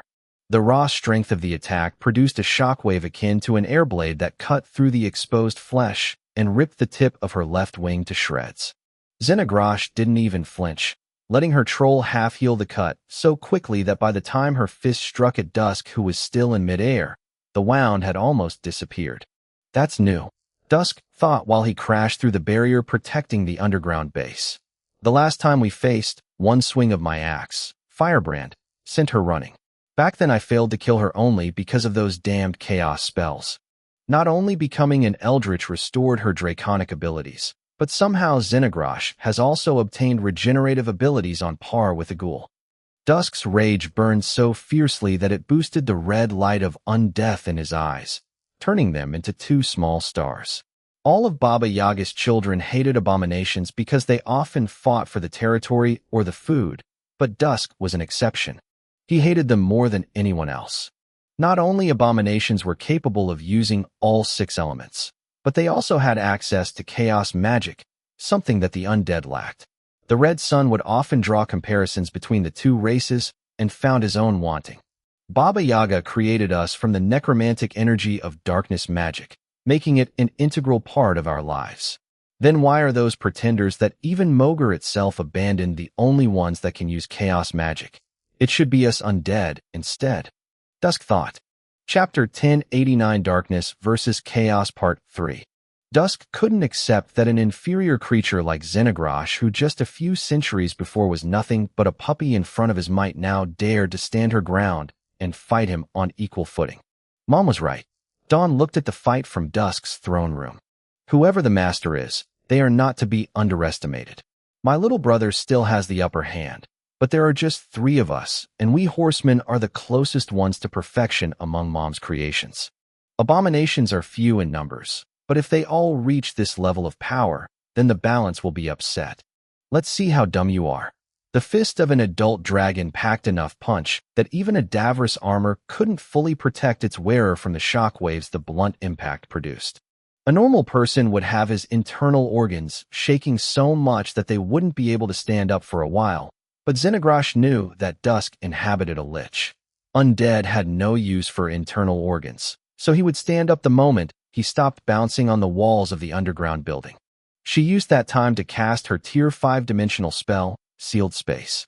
It was Ligane's trademark anti-lich weapon that sealed the surrounding area and cut off the undead from his phylactery, having their combat strength. Yet after completing the spell, Xenogrash perceived that Dusk's power didn't change. I can't believe you're this stupid. Her laugh made the ground tremble and more rocks fell onto the barrier, creating ripples upon impact. You brought your phylactery along. Good to know. Xenogrash took a deep breath and hurled a raging stream of violet origin flames that pierced through the barriers.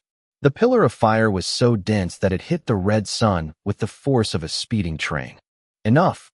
Dusk roared as the red energy from the crystal embedded in the lich's chest enveloped his surroundings.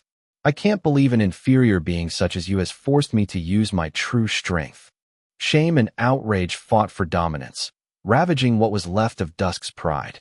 Between his equipment and the powerful lich who was his host, only an army of awakened or a guardian could force him to employ his innate abilities. Yet if he didn't, the undead court's base and all those inside it would have died. While his sisters were bound to the elements of order and destruction, representing the beginning and the end of all life cycles, Dusk was the Red Sun. He embodied which was in between birth and death, life. His nature gave Dusk absolute mastery over the 7th element of magic and over all the powers that came from it. It took him a considerable amount of strength and willpower, but the horsemen managed to tame the origin flames and sent them back against the shocked Xenogrash. Did Dusk just take control of my origin flames, or was that domination? She thought while searing pain ravaged her body as it burned even faster than her troll regeneration could fix. Unlike normal spells, origin flames could hurt even their own maker, and Dusk had further boosted their power by adding his own life force to the mix after using his innate ability that imitated domination's effects. Don't be surprised yet. I'm far from finished. The world energy around Dusk started to crackle. Silver lighting bolts typical of a griffin's life maelstrom struck at Xenogrash, making her fall to her knees to resist the spasms. Dusk could not only control pure mana and life force, but also mix his own with the world energy to reproduce all the innate attacks of the Guardian's bloodlines. Guess what? So am I. Xenogrosh knew that one day the organization would be forced to face the Horsemen. It had never been a matter of if, only of when. The good thing of pooling together the strongest and oldest eldritch abominations on Mogr was that there was little they didn't know and even less they couldn't create. They had created the Tier 5 Chaos spell, World Severance, exactly for an occasion like that. The flames and the lightning bolts disappeared as Dusk could feel there was something wrong with Mogr. He tried to conjure his Tier 5 spell, Firefly, but the moment the fire and air elements started to form the spell, the space around Dusk froze, encasing him into a block of ice, while the ground wrapped him in a deadly vice. Eat this. A Tier 4 Chaos spell, Howling Void, struck at Dusk's helpless figure. The black spear made his axe, Firebrand, fly off his hands and left an ugly mark on the Davros armor. Xenogrosh wasn't an undead. Her living body needed nutrients after healing such heavy wounds, and using too many powerful spells in a row would put a strain on her body. Dusk, instead, only needed living beings in his vicinity to have access to their life forces and had the Lich's phylactery with him. It granted him endless vigor and a steady source of mana that would last much longer than her own. A mere thought brought Firebrand back to him. Yet the moment Dusk tried to conjure his legendary spell, Night End, a blinding light enveloped him. Severed from its darkness counterpart, the light element ate at both the Horseman and his equipment, bringing him to his knees. "Stop using magic, you moron." Dawn came to his rescue before it was too late. "It's not her, it's you." Her spell severed the world energy in its 6 components, so whenever you call upon an element, you create an imbalance that strikes at you with a force equal to the spell you conjured, but of the opposite element. Chaos magic is not affected because it's just pure darkness. Oh my, 2 horsemen. Such a pity. Xenogrosh's voice oozed sarcasm, sending a shiver down the sibling's back. The sight of 1 horseman was enough to make any sane creature run away, but 2 at the same time were akin to a natural disaster. Yet Xenogrosh seemed to have no intention of running away. A blazing hammer struck Dawn's lovely face, ripping off her jaw. A second hit her chest, making cracks spread along her crystal armor. A third disarmed her, and more followed like a pouring hail of enchanted Davros. Manadian's Fury's ability, Hammerfall, had yet to disappoint Bytra. Any other opponent would have been pummeled into meat paste before the weapon returned to her hand, whereas both horsemen were just severely injured. It's not nice messing with someone else's fight nor revealing their secrets. Why do you think I just stood there without doing anything? Sunlight reflected on Bytra's silver hair, making her look like a fairy out of the legends. I guess the Master's buddy system just saved my ass. Xenogrosh thought. I asked Bytra to step aside to put my new power to the test against someone who humiliated me in the past, but I never expected Dawn to arrive. Otherwise, I would have not played this long. It's not nice attacking someone's back either. Dawn unleashed a pillar of light that destroyed the copies of Manadian's Fury before splitting in 2 and chasing her enemies. Chapter 1090 Darkness vs. Chaos Part 4. One sibling controls life, and the other is a light master. I guess your reputation is well earned. Bytra could use neither, and even in her long life, she had rarely met a master of such rare disciplines. Even after Dawn had split the beam into 2, each one of them was still big enough to vaporize Bytra's human body, and so fast that even with her mastery of the air element, she could barely dodge the spell in the nick of time. Don't fool around and watch out for the second beam. Xenogrosh warned Bytra, while raising 2 hills from the ground to block both the blazing light and the freezing darkness rays. Xenogrosh's spell, World Severance, had produced a second energy beam comprised of the opposite elements. Unlike Dusk, Dawn didn't let the split energies run wild and turned them into a weapon, doubling the power of her attack. Oh fuck, Bytra found herself between a rock and a hard place, with no way out. She conjured the Tier 5 Chaos spell, Hungry Void, that created a black sphere around her. The barrier fed upon both pillars, leaving Bytra unscathed. We need to take them out one at a time. As long as Manadian's bitch stays behind her barrier, she can't attack us. Dawn said to Night through their mind link. Agreed. The problem is that I don't have the ability to control the other elements with such precision. I have to improvise. Dusk inwardly cursed at World Severance for negating most of his host's abilities. Luckily for him, the Red Sun was the master of the seventh element, and pure mana had no counterpart that World Severance could mess up with. He activated the Tier 5 spirit magic spell, Mana Storm. He traced in the air an arc of emerald green light with his right forefinger. The crescent moon-shaped energy mass released a barrage of emerald bullets made of pure mana, each one with the power of a cannonball. The attack was so quick and powerful that it pushed Xenogrash against the wall, while also hammering at Hungry Void to keep Baitra from stepping out of it. Yet the Reiju didn't choose to stay behind her barrier out of fear. As soon as her spell had taken form, Baitra had started chanting. Abominations were true mages, hence, she didn't need her voice to conjure a spell. Her song was different from that of a guardian, yet it could still affect the world energy around her. The song of undoing spread through the air and resonated through Xenogrash's body. It made her stronger, and she made it stronger as the two abominations' energy signatures became more in sync by the second. A black pillar erupted from their bodies, and Mogar responded by producing an even bigger black pillar from both the heavens and the ground that enveloped the two women just like the day they had become eldritch. What the heck is going on? Dusk conjured another spell while his sister did the same. They were almost done when a third black pillar appeared, soon followed by a fourth. There's no time for questions, just kill her. The bright day unleashed her Tier 5 spell, Daybreak, the same moment that the Red Sun unleashed his Tier 5 spurt spell, World Crusher. Daybreak, its darkness counterpart, and World Crusher were aimed at Xenogrash and strong enough to kill her. Yet Dawn's spells were suddenly swallowed by a black fissure in space, hitting Dusk at point-blank range while the Dusk Spurt spell struck at her from behind. The horsemen doubled over in pain as Baitra, Xenogrash, and a third unknown opponent rained down chaos spells upon them. Thanks for calling me. I've been itching to put my new Endless Knight to the test. Teska, the Abomination Warg hybrid, was a powerful dimensional mage. His right hand released the Tier 5 Chaos Array, Chaos Dimension. Gray specks of light filled the underground cave, making it impossible to use dimensional magic unless it used chaos instead of darkness, and tipping the balance in favor of the abominations even more. The Song of Undoing had triggered the Eldritch tune, making each one of the abominations a dimensional focal point that allowed the other members of the organization to locate and reach them as if they used a warp gate. You dare call for reinforcements?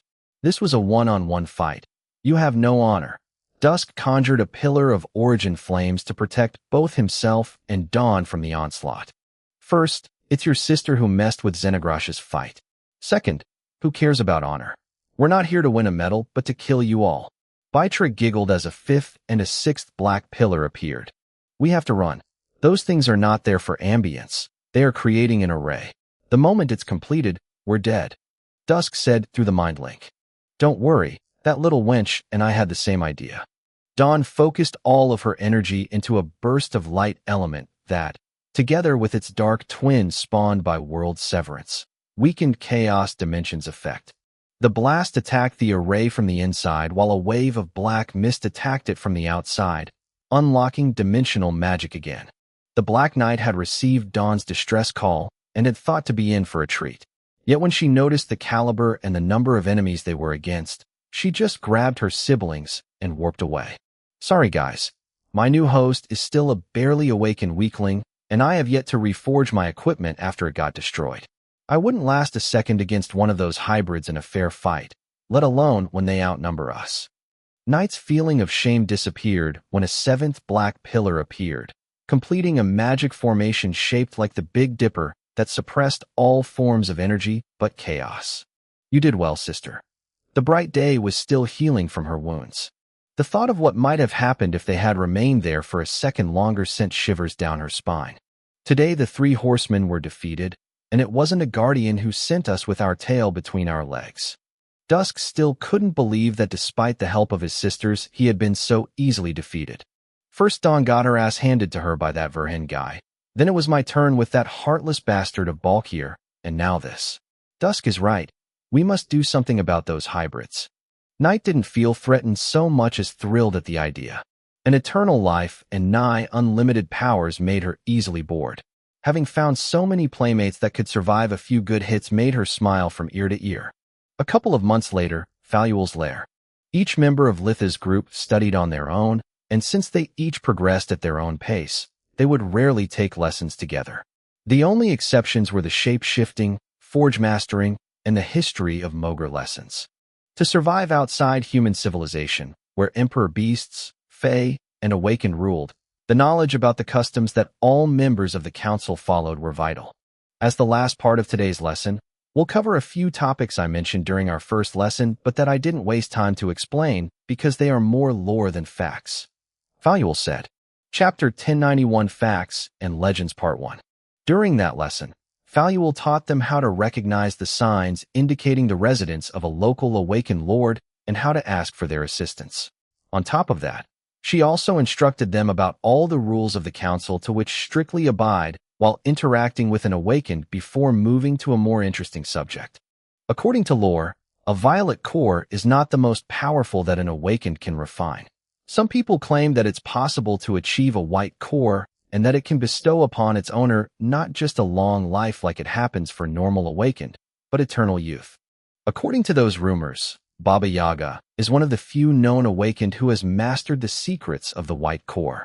Sadly, there is no way to verify such claims because Baba Yaga never lets anyone use invigoration on her, and she is quite elusive. Then why do people think she has a white core? Lith asked. Because even an awakened dragon doesn't live as long as she did, nor can afford to fight seriously against a guardian and live to tell the tale. Baba Yaga is so ancient that she met all the 6 original guardians, and she gave birth to all the greater undead that live on Mogre. They are so many and they lived among us for so long that even though they are an artificial race created by her necromantic powers, the undead are now recognized as one of the 4 races. The Ernest sisters had met Baba Yaga in person, making everything Faluel said about her feel more like a fact rather than a legend. Before moving back to the white core, what can you tell us about her? Is the legend about her true or just a myth? Floria asked.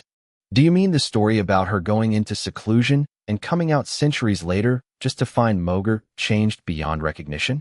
Because that's just a cautionary tale that Baba Yaga spread herself to teach mages the value of their time.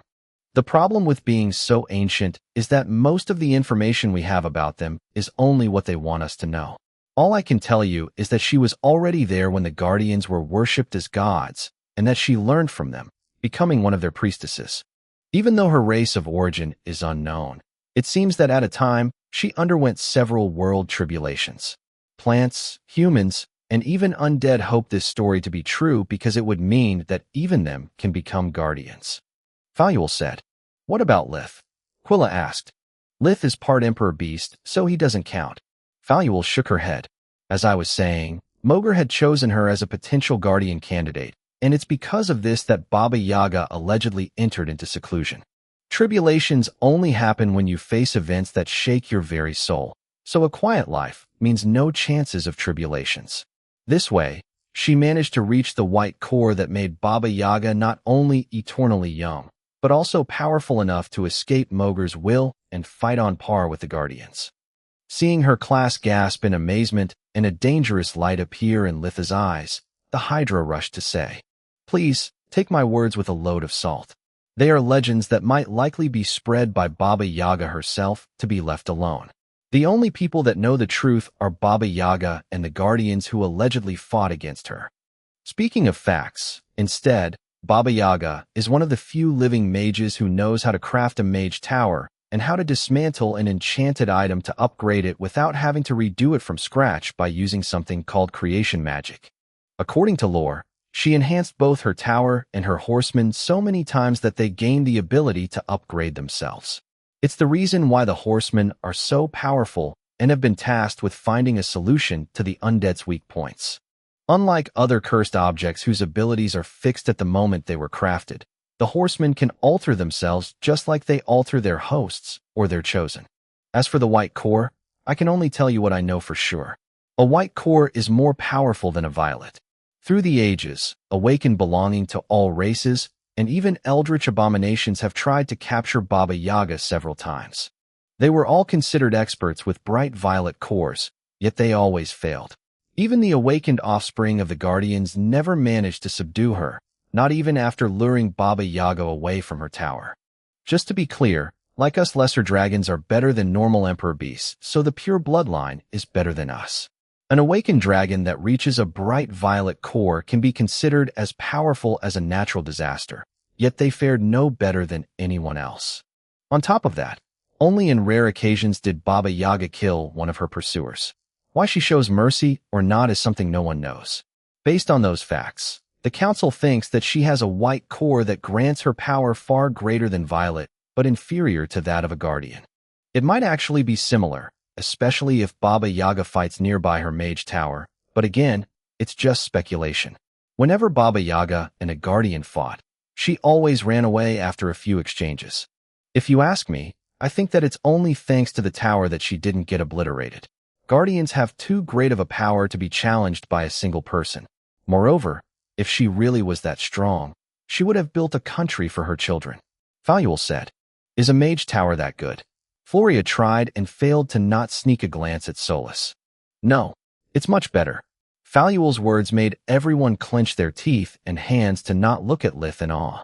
A mage tower is like an extension of its master, boosting their abilities past their limits with no side effects. In close proximity of their tower, a mage can outmatch several of their peers at the same time with ease and even defeat someone stronger, better equipped, or both.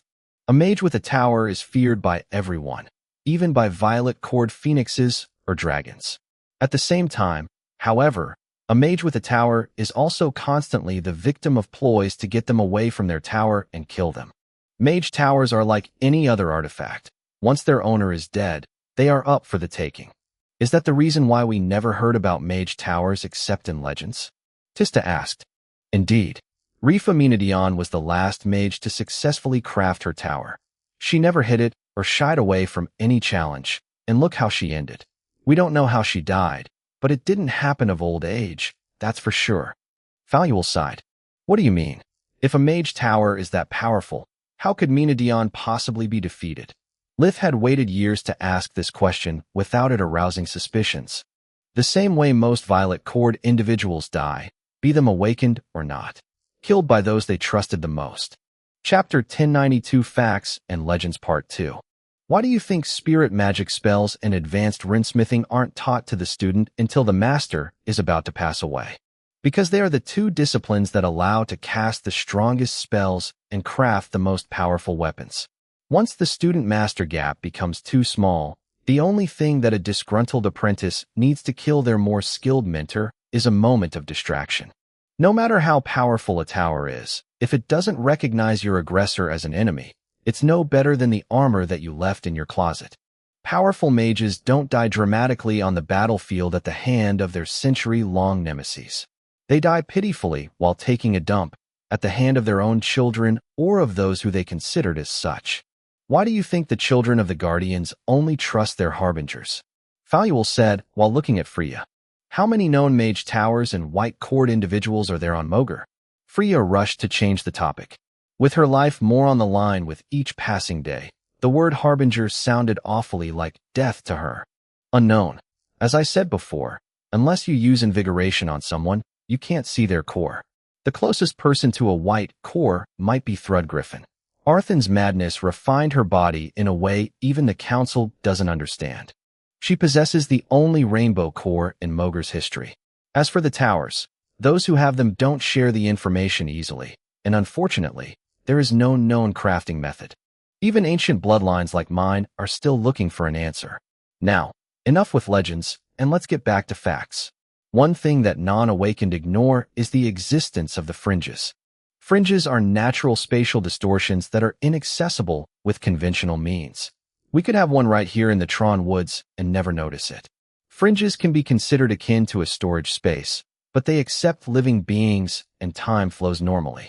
No matter how many access points a fringe has, inside it can be as big as a village, a city, or even as the entire Distar Marquiate. Faluel looked at her students one by one, lingering on Nowrand only for a split second longer than for the others. Damn, she knows for sure that my village was located inside a fringe. He thought, I wonder if I made a mistake by asking her to become my mentor. There's no telling if the Hydra is really that kind, or if she just has a hidden agenda like everyone else. It's fascinating, but I fail to see their point. Lith said, I mean, what is their purpose and why they can't be found? Mogr doesn't play favorites, but it's most certainly alive. Like all living beings, it suffers from loneliness, and sometimes it likes to tinker with its creations. Fringes are places where Mogrs will take physical form, allowing it to communicate. I've never been inside a fringe, but my grandmother did. According to her, only those who are in tune with Mogr can access a fringe, no matter if they're good or bad.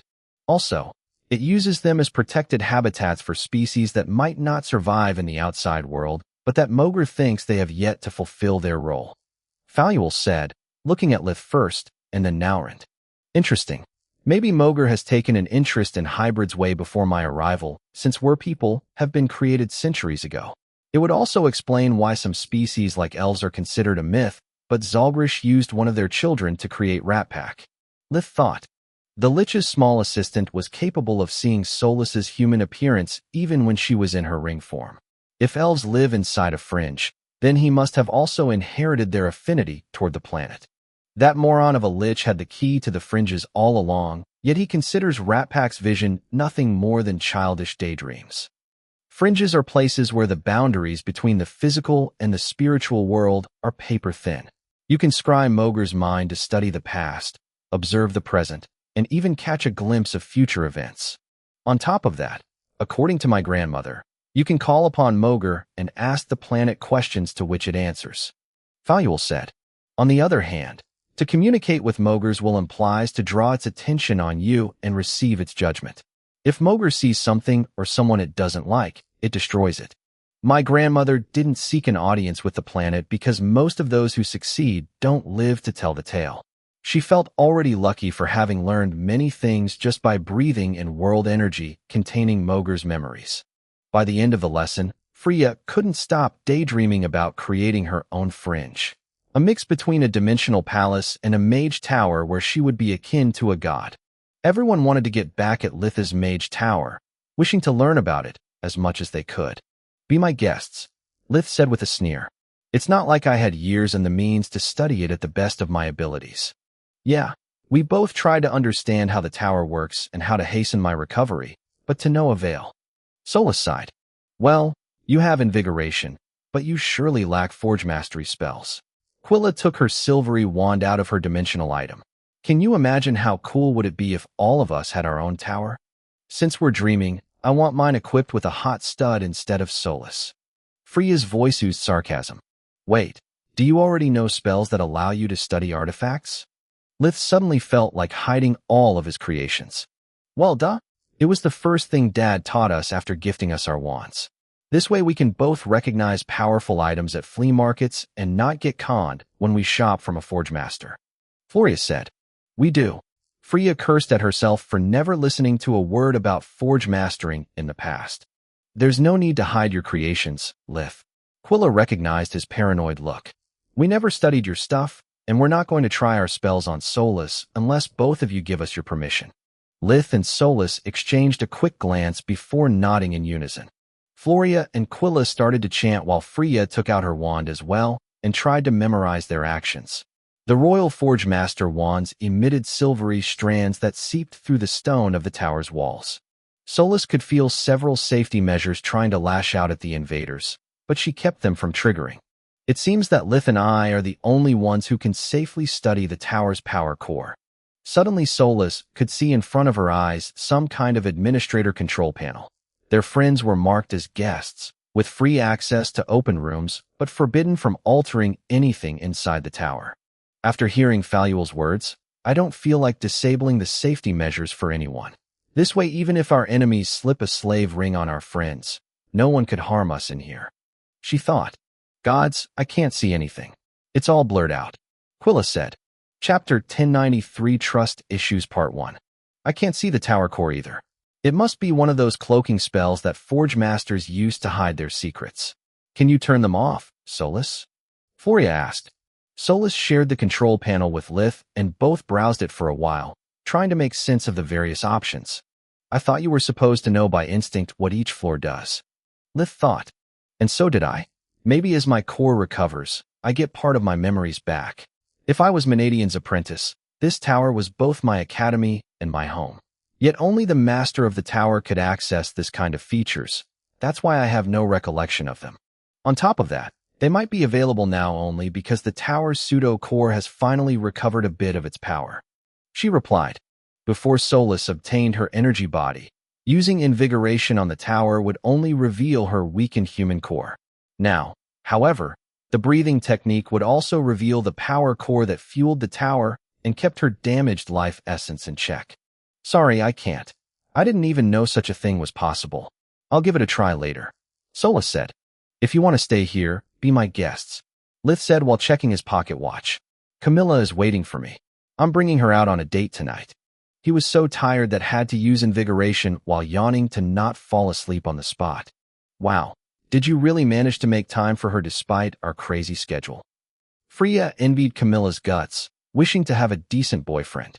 Yeah, between my cracked life force, the tribulations, and the fact that if I fail Faluel's test I might die, I don't feel like having so many regrets. Back when I was younger and my life flashed in front of my eyes during a near-death experience, the good moments were drowned by bad stuff and work.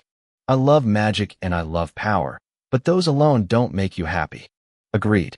You've spent so much time working that if someone were to recap your life, you would be a catchy music short of it resembling a training montage or an AMV. Solus chuckled. Litha's words reminded everyone that Faluel's test was imminent. The Hydra wouldn't trust them with any more knowledge unless they proved worthy of it. Foria's destiny was bound to Lith, but everyone else was in his same boat. Lith is right. Naurin said, whatever Faluel asks us to do, it won't be a walk in the park. I don't want to spend my last moments buried under a pile of books or changing diapers. I want to make some good memories. The girls felt embarrassed, expecting Naurin to ask one of them out. I'm going to ask Brina out. She seems a nice girl, and she doesn't look at me in a funny way because of the color of my skin. Lith, is there someplace nice where I could bring her? Naurin said. Brina was the baker's daughter and part of Tista's shut-in club, a group of youths who for some reason had spent most of their early life in isolation, just like her. For Tista, it had been her congenital disease, while Brina had lost a few fingers and burned her right arm while helping her parents with the oven. Lith had restored her body after learning Tier 4 magic, and now she worked in Rena's house as her lady's maid. You're lucky that Lucia has grown a lot ever since I became a great mage. Before then, there was just the local tavern, and bringing her to Dirio's with dimensional magic would have been a huge show-off on your side. I recommend you the Heavenly Wolf restaurant. The owner invited me and Camilla for the opening, and it was a bit rustic but cozy place. The food is also pretty good. Tell them that I sent you, and they'll give you their best table. Lith said, Thanks, man. Any advice? I've been out of the game for a long time, and I don't want to come in too strong. Naurin felt embarrassed, but he was afraid of making blunders due to the different customs of the kingdom. Just keep calm and avoid showing off magic or speaking about the future. Mentioning kids or future plans that don't involve just yourself on a first date is a deal breaker. Lith replied, Are you really going to ask Brina out? You barely know her. Tista asked the moment she managed to pick up her jaw from the floor. Yeah, you feel a bit out of my league, and your brother scares me. Quilla already has a suitor, and her baggage seems as heavy as mine. Freya is pretty, but she's way too self-conscious of that while Floria would clearly spend the evening talking to me, but thinking about someone else. But Naurin warped back home to change his clothes and get some money. I'm so glad that Litha's silver mines are starting to pay off. It would have been very awkward to ask Celia for money, being forced to explain how much and why I needed it. He thought. Before his apprenticeship with Faluel started, Naurin had worked as a full-time babysitter for Celia. Even though she had often offered to pay him, Naurin had always refused because he considered Protector's family as his own, and because after renovating Celia's old house, they were short on money. Luckily, Zalgrish the Lich had been true to his word. His armies of lesser undead had worked to open the silver mines near Jambel as soon as Lith had been granted its ownership by the Griffin Kingdom. Thanks to their relentless labor and expertise, It had taken the legion of skeletons just a few months to dig their way to the silver veins and even recover some of the old tunnels. Lith had no idea how lesser undead could be such skilled miners and engineers, nor did he care. Either Zalgrish studied the subject and has passed them part of his knowledge like I would have done, or he must have linked some poor soul to his minions. Whatever it is, as long as I get my 50% share of silver, I'm okay. That was Lith's opinion on the matter. Solus warped the tower near Dirios, the capital of the Distar Marquette, and from there Lith went to Valeron. For security reasons, those days Journey and Camilla spent most of their time there while investigating Archmage Dyrus, Balkir's mysterious return, and the incident of the Famar mines. Oddly enough, Balkir's case was the weakest of the three, no matter how much time and effort they poured into it. Archon Ernest, Royal Constable Yeval, I hope you're done with your job because I'm about to lose my reservation. Lith walked inside the room under the steady gaze of the royal guards placed at the four corners of the room. Each one of them was a veteran mage wearing a royal fortress armor, a griffin-shaped artifact that bestowed upon its wearer might similar to Tyrus's bloodline. I call bullshit.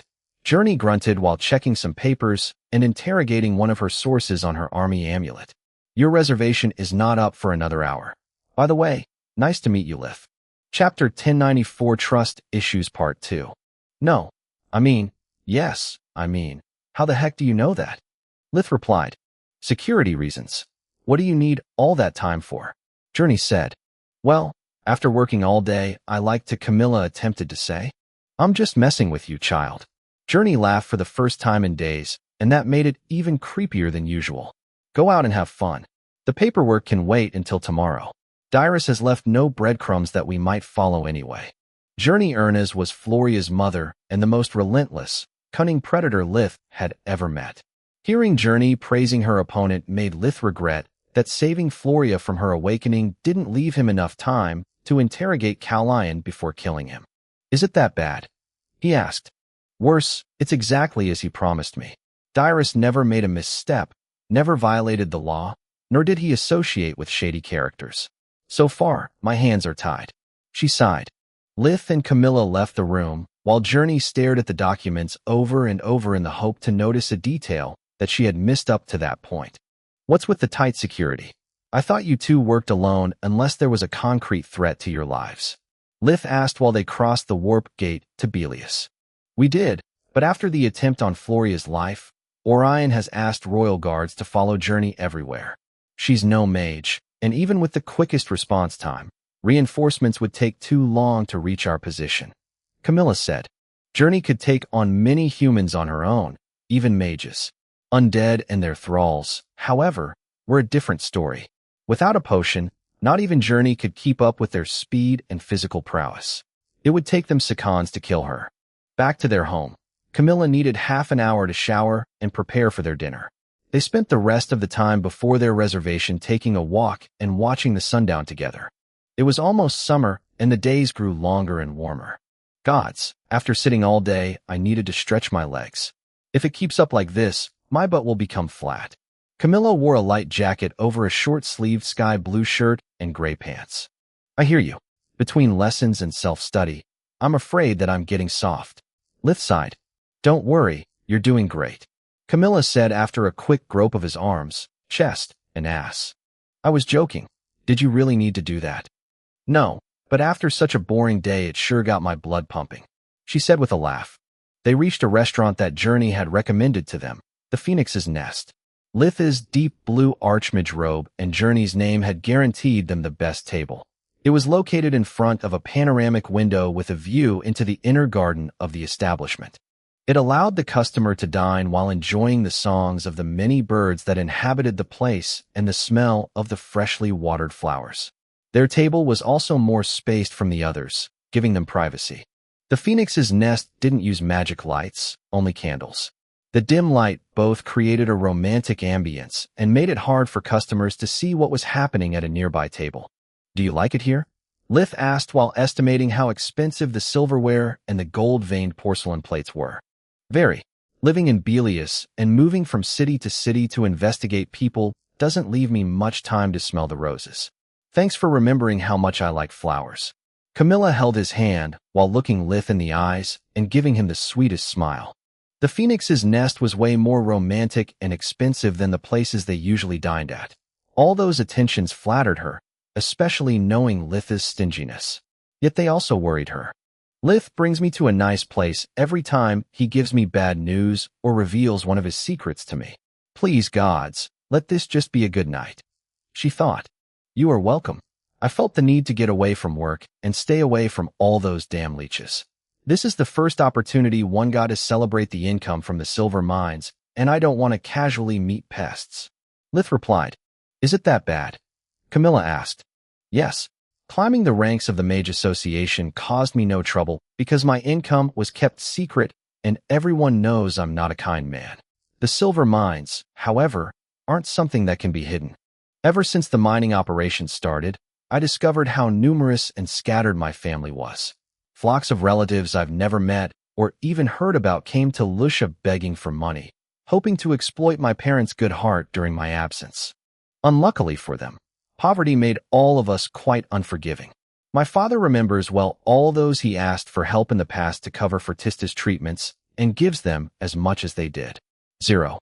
As for my mother, she's come to appreciate the many magical beasts who usually sleep on our lawn, and she often unleashes them to chase away those who don't take a no for an answer.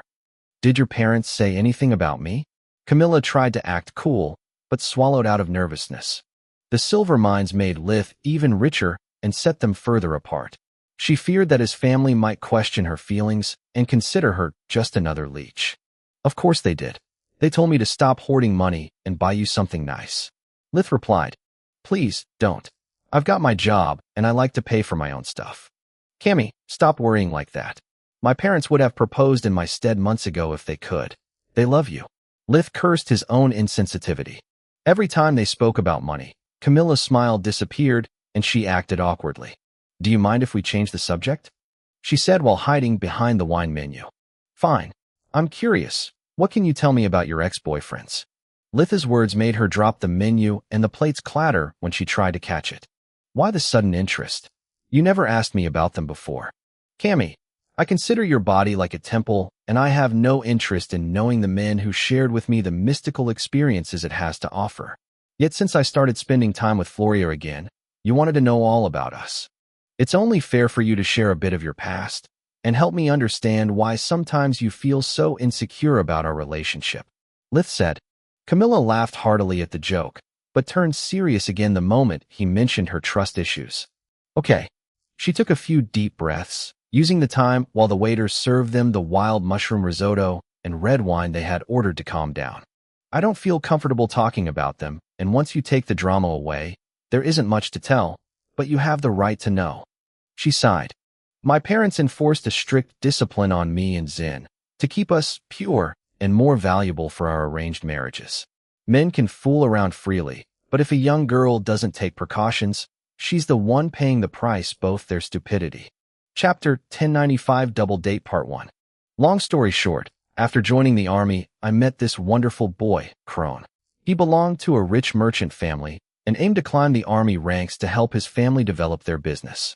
He was handsome, kind, gentle, and was willing to pay the birth control potion. I was young, horny, and stupid. I felt flattered by his attention, and I wanted to get back at my parents by ruining their plans about my chastity.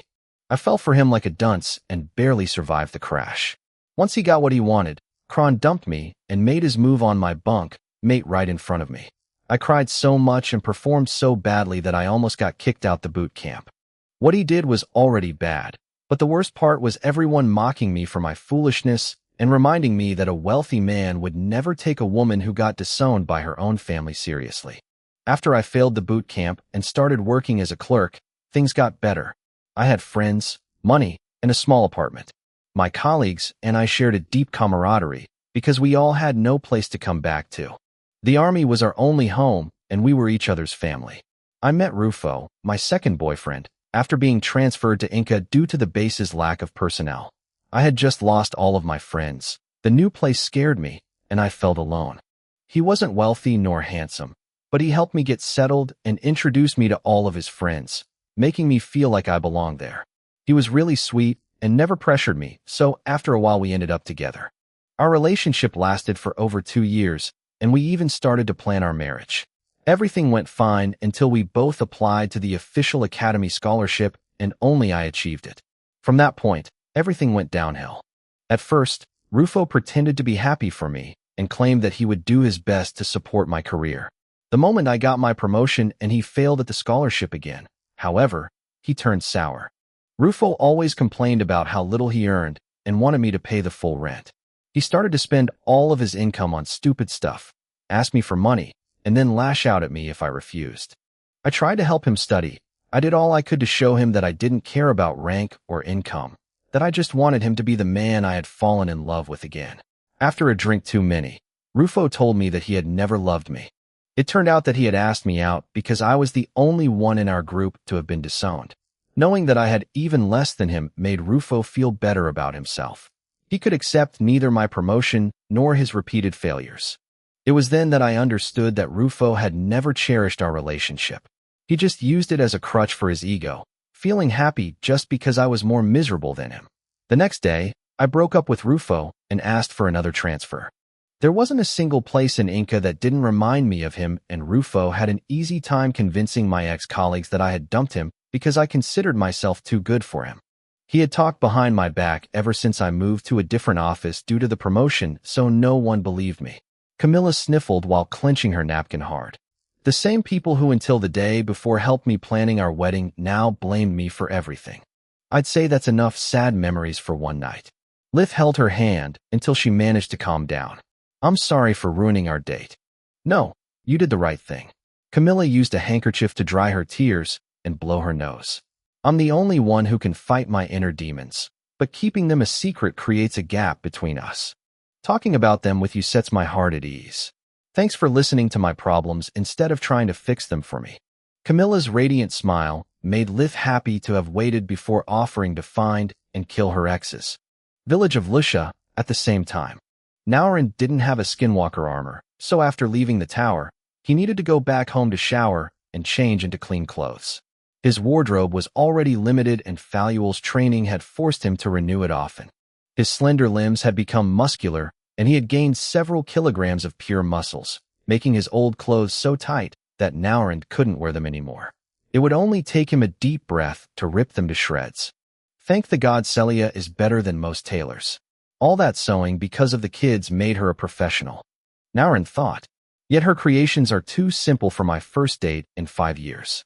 Luckily, Lith accepted a payment plan for my debt, so not all my share from the mines goes into his pockets, and I could afford a few clothes. He wore a simple white cotton shirt and brown cotton pants. Neither he nor Brina was wealthy, and, for a date in Lucia, even a jacket would be overdressing. During the last 2 years, the village had tripled its surface area, but it was still far from becoming even a small city. Yet now it bustled with people even after sundown, and several establishments had either expanded or opened their business. Naurin warped to the village's outskirts to not reveal his magical talents, and walked the rest of the way to Rena's house to pick Brina up. Zekel's home had been recently renovated.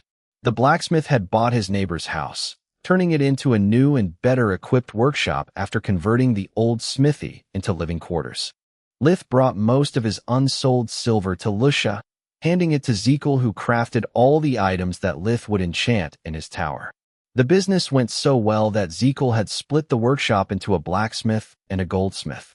The former would take care of the orichalca mortars, while the latter would craft the fine silver tools and charms that Lith needed for his experiments. Sinton, Rena's husband, was young and strong, making him perfect to handle the magic metal. Zekel was getting old, and the business too frenetic. After working all his life, he just wanted to take a break and enjoy his grandchildren. Zekel still helped his son dealing with the most complex orichalcum-related procedures and personally crafted Litha's orders, but delegated everything else to his apprentices. Zekel wasn't the richest man in Lucia, but he was surely the happiest. Back when the king had bestowed upon Lith a family name, Zekel had made sure that Rena and his granddaughter kept the Verhen name. Their family crest was painted over all doors and windows of Zekel's house, so no one dared to mess with him, not even the local nobles. He could leave the shop's doors open at night and find everything where he had left it. Chapter 1096 Double Date Part 2. The only sour note was that Rena and the children liked to spend a lot of time back at the Verhen household due to the various magical appliances that made a mother's life much easier, like tap water or a bathroom instead of an outhouse. Come in, Naurent. Rena will get down in a minute.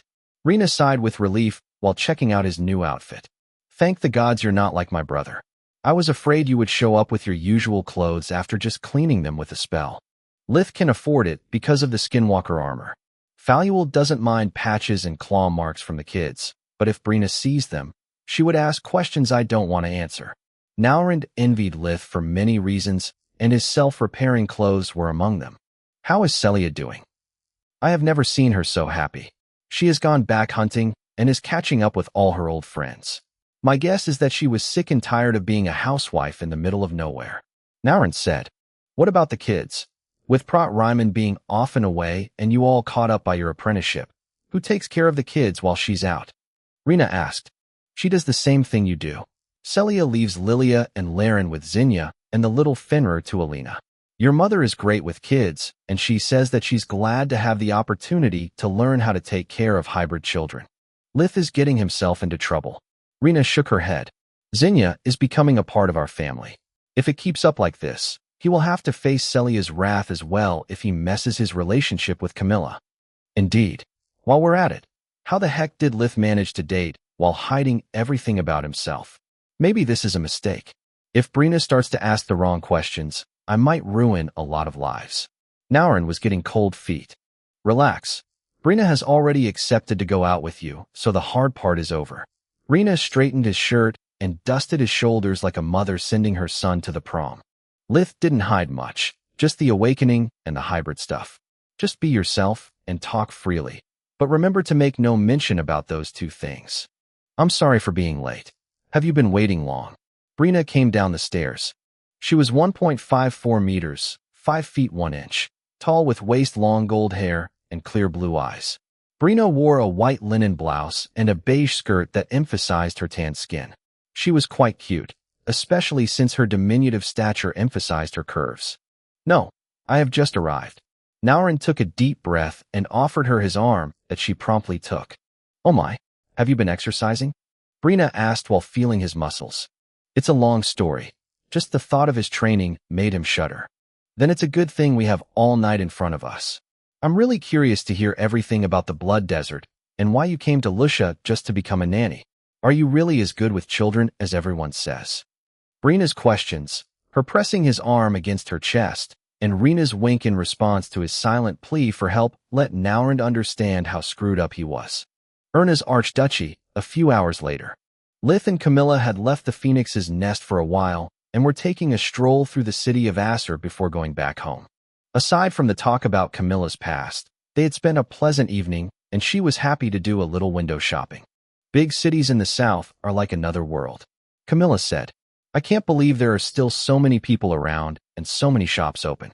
In the north, only restaurants don't close at sundown, and only because people need to eat. It's because people here feel safe. The magical lamps light the streets, and the gates allow the guards to intervene promptly. Small villages like Lucia are no different from the north, even in the fear for strangers. Lith wanted to offer to buy her something, but after hearing how money had been the root of all her trouble, he decided otherwise. Always a killjoy, Camilla sighed. Would have killed you to be less pragmatic and more romantic? We're walking along one of the main streets of a beautiful city, under a beautiful moonlight, and all you can think about. An arrow covered in runes and coated in a pungent-smelling substance aimed at her back cut Camilla short. Lith had pushed her away and intercepted the arrow in mid-air with his bare hand. He had actually used spirit magic to stop it and water magic to freeze the venom, keeping it from leaving the arrowhead, just to be safe. His enhanced hearing had sensed the bowstring snapping and allowed him to react in time. Physical projectiles were usually slower and noisier than mystical ones. It was one of the many reasons why firearms had never been developed on Mogar. Yet a few professionals would still prefer arrows to wands because arrows could be enchanted with armor-piercing spells and coated with deadly poison. This way, even if the sniper missed a vital organ, by the time the target realized they had been poisoned it would have been too late. Undead, Lith said, making all the bystanders run away in panic. Not only was the strength of the arm pulling the bowstring inhuman, but Life Vision recognized several blood cores in some of the people disguised as passers-by. Lith attempted to blink, only to discover that dimensional magic had been sealed. Solace, where? Only then did he remember that he was alone. Cursing the assailant's perfect timing, Lith took War out of his pocket dimension in a burst of emerald flames and struck at everyone who had yet to run away with spirit magic. Most of them were just regular people paralyzed by fear, and the hit knocked them out. Some of them, however, got back on their feet like nothing had happened, revealing their nature of thralls. I can't call for reinforcements. Camilla had learned to always keep her communication amulet at hand, but the array surrounding them sealed it as well. Lith looked around, searching for the quickest way out of the magical formation and discovering they were at its center. This isn't just bad luck. Someone is targeting us. The problem is that I don't know which one of us is the assassin's mark. If it's me, then this will be easy. Yet if it's related to Camilla's job, then the attack might just be a diversion to lure me away. He thought. Lith heard a second snap, and he knew that another arrow had been shot. He conjured a shield of wind and activated his barrier ring, creating an emerald dome that surrounded both him and Camilla. The enchanted projectile passed through the first defensive layer as if it didn't exist, but it crashed against the spirit magic barrier and shattered into countless splinters as its spells died out. Another of the reasons why firearms had never been developed was that the smaller the item was, the harder engraving it with runes. On top of that, powerful spells put a lot of strain on the materials they were applied to. Chapter 1097 Well-Laid Plans Part 1. Due to their small size, arrows and bullets couldn't bear mana crystals. Enchanting them cost dozens of gold coins, and they would last only a few hours before they imploded under the pressure generated by the spells they were imbued with. To make matters worse, making a bullet out of Davris or adamant was not only incredibly expensive, but also pointless. Even the simplest set of runes scaled down to the smallest size that would still allow them to work required an extensive surface to be drawn. The arrow Lith had intercepted was covered in runes from the tip to its feathers, just to achieve the armor-piercing spell. Lith put Camilla over his left shoulder as if she was just a sack of potatoes and started to run while his mind spun at top gear. There are only two ways out of here. Either I throw Camilla outside the array so that she can call for help and I can fight freely, or I fight while protecting her. Both strategies are very risky. If I'm not the target, getting Camilla away from me means to fall into my opponent's trap, while keeping her with me is a huge handicap. I have no choice but to fuse the two plans into one. Striking first had given Lith the opportunity to cast full guard and ran away before his enemies could realize how badly their strategy had failed. The blue aura filling the space for 10 meters, 33 feet, around Lith gave him perfect awareness of the battlefield and made up for Solas's absence. He chose the direction with fewer blood cores to more quickly escape the dimensional ceiling array before the enemies could surround them completely. Only true undead could worry Lith. He had no fear of facing even a small army of thralls. He moved like the wind, each one of his steps quick and powerful, sending his shoulder against Camilla's stomach that was full of delicacies they had just eaten. She needed sheer willpower to not puke her guts out. Two thralls disguised as a couple stepped in front of Lith, brandishing short swords that emitted a now familiar pungent smell. He noticed that the woman's nails had an odd color that she had tried to hide with nail polish, but the subtle stench gave it away. Fuck me sideways. The undead know that I'm an awakened, so using poison against me doesn't make sense, nor does a woman trying to casually scratch me. My skin is so hard that it's more likely that she would break her nails and poison herself. These guys are out for Camilla, he thought while swinging War in a wide arc. The thralls sneered and attempted to dodge, just to see the bastard swords suddenly speed up beyond what their eyes could follow. Litha's perfect body refining and fusion magic made the swing so fast that the thralls couldn't react in time, and so powerful that it cut them in half along with their weapons. Their sacrifice, however, had given a handsome man enough time to get close to Lith. He kept his Tier 5 magic holding ring at eye level, ready to fire a final sunset the moment the enemy made his move. Yet the man was a banshee. He didn't need to get close, nor his attack could be blocked by the black flames. The undead screamed with all the anguish typical of its race, creating a powerful shockwave that cracked the pavement and uprooted the street lamps. Those who had been cheated on by their alleged one true love could become a banshee. They needed to kill the person who turned their love into hatred with their own hands, and then commit suicide. Only then could their sire turn the thrall into one of them. Oh shit, a banshee. Couldn't they work like in Dungeons /U0026 looting? That way, a simple earplug would make them powerless. Lith had no good defense at hand, so he jumped back while curling up to protect Camilla. Between the jump and the full force of the shockwave, Lith managed to almost fly outside the air-sealing array that blocked his best spells. Seeing their prey get further away, the undead cursed the banshee and converged on Lith, surrounding him from every side.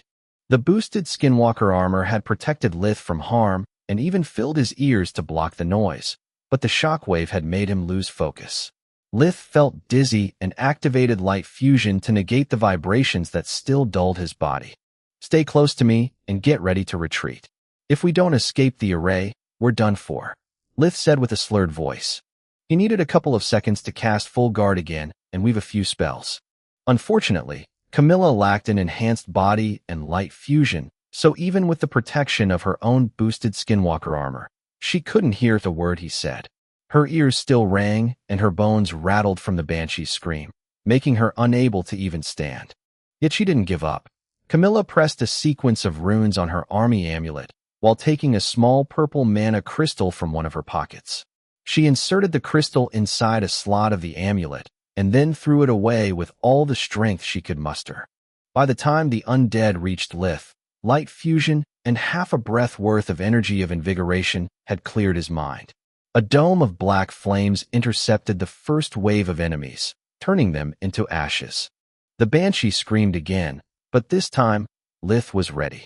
The barrier ring almost overloaded to resist the combined pressure of the shockwave and of the darkness spells that rained upon Lith, but it held.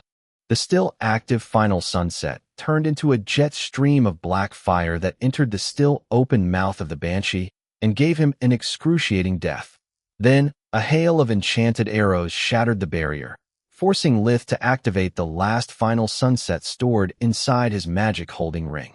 The spell created a dome of black flames that incinerated the orichalcum arrowheads, but the second wave of enemies unleashed a volley of icicles that neutralized the new barrier as soon as it formed. Damn it, these guys are professionals.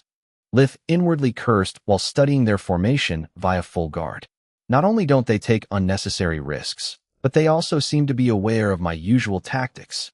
2 men and 1 woman turned into the vampire's chiropteran form, resembling giant demonic bats and amplifying their already outstanding physical prowess. Their bodies were big enough to cover Lith's field of view, but thanks to full guard, he didn't need his eyes. The chiropterans looked at war with fear and surprise, having no idea how Lith could have pulled the sword out despite the sealing array.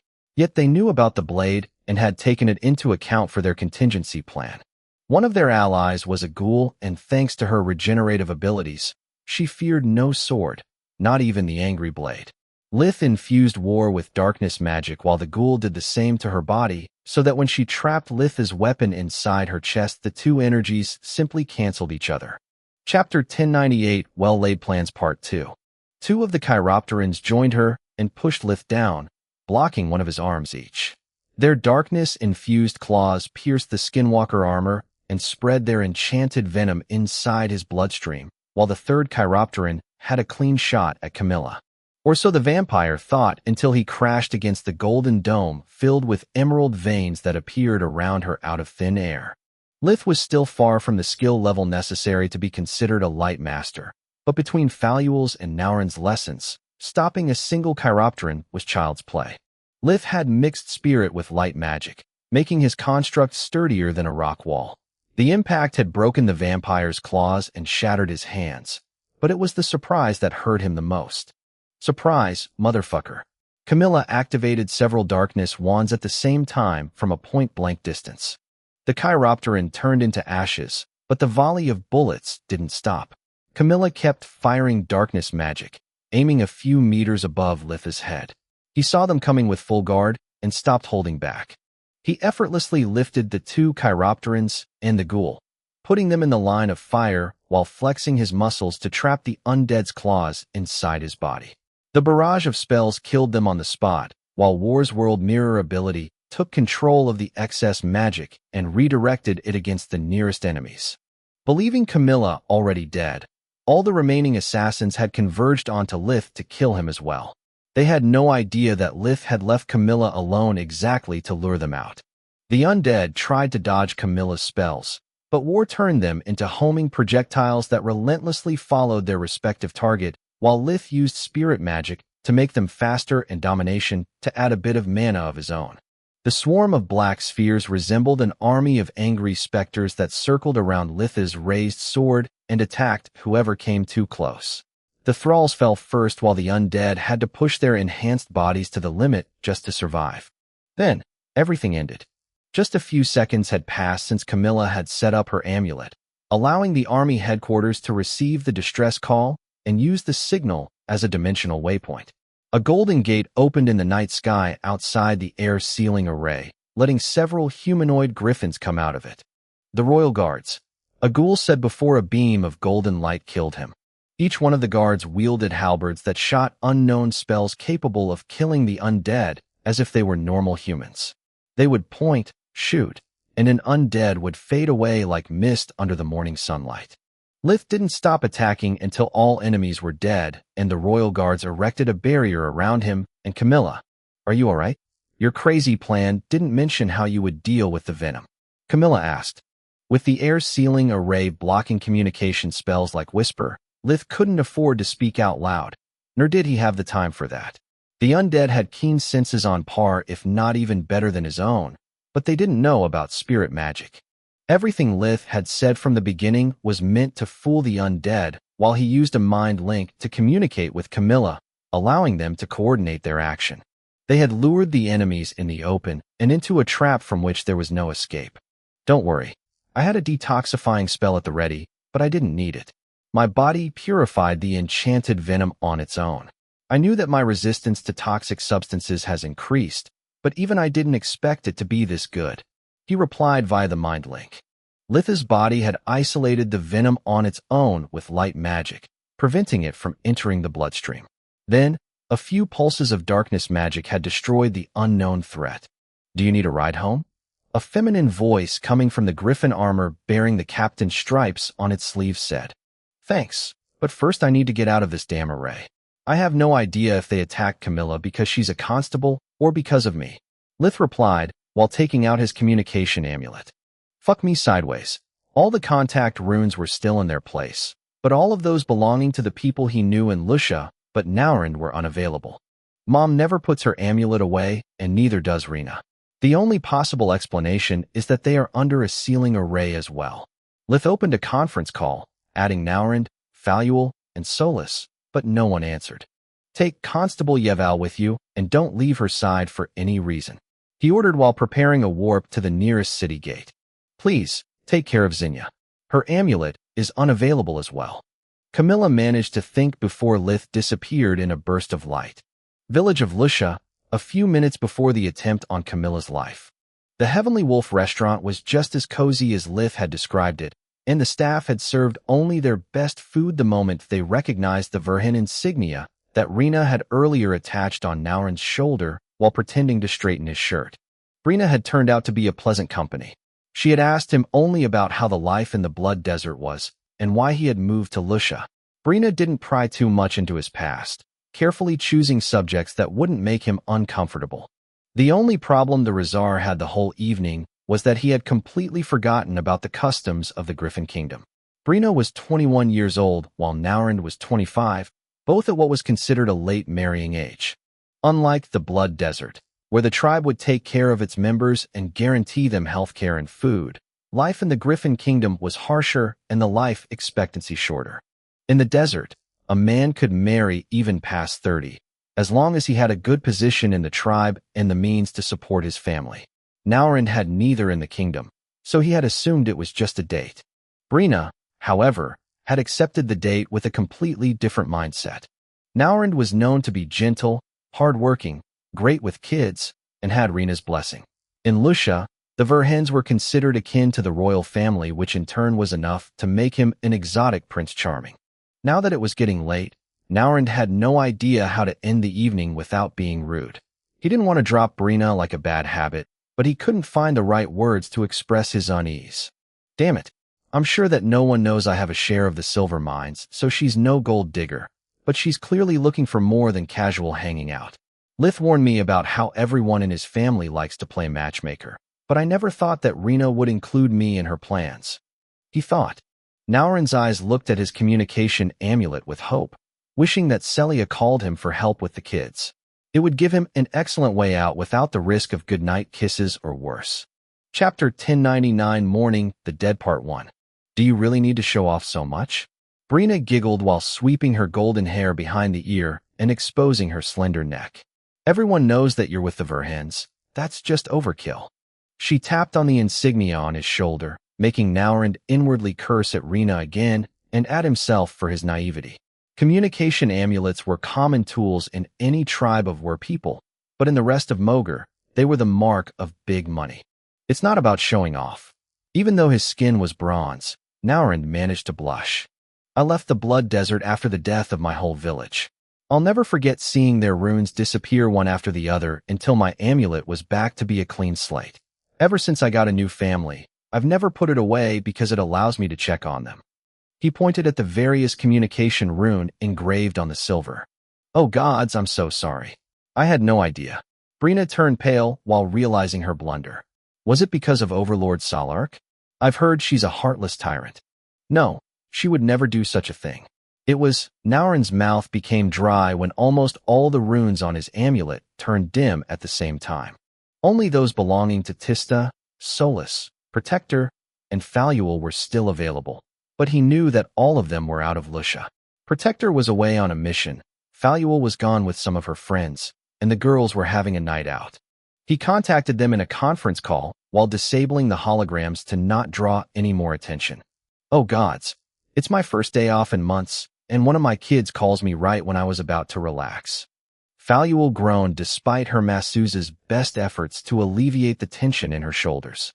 The Dragon Bath was one of the finest establishments in the Gorgon Empire, and it accepted all races as long as the guests behaved. It had hot springs, thermal mud baths, and the best cooks of the Garland continent.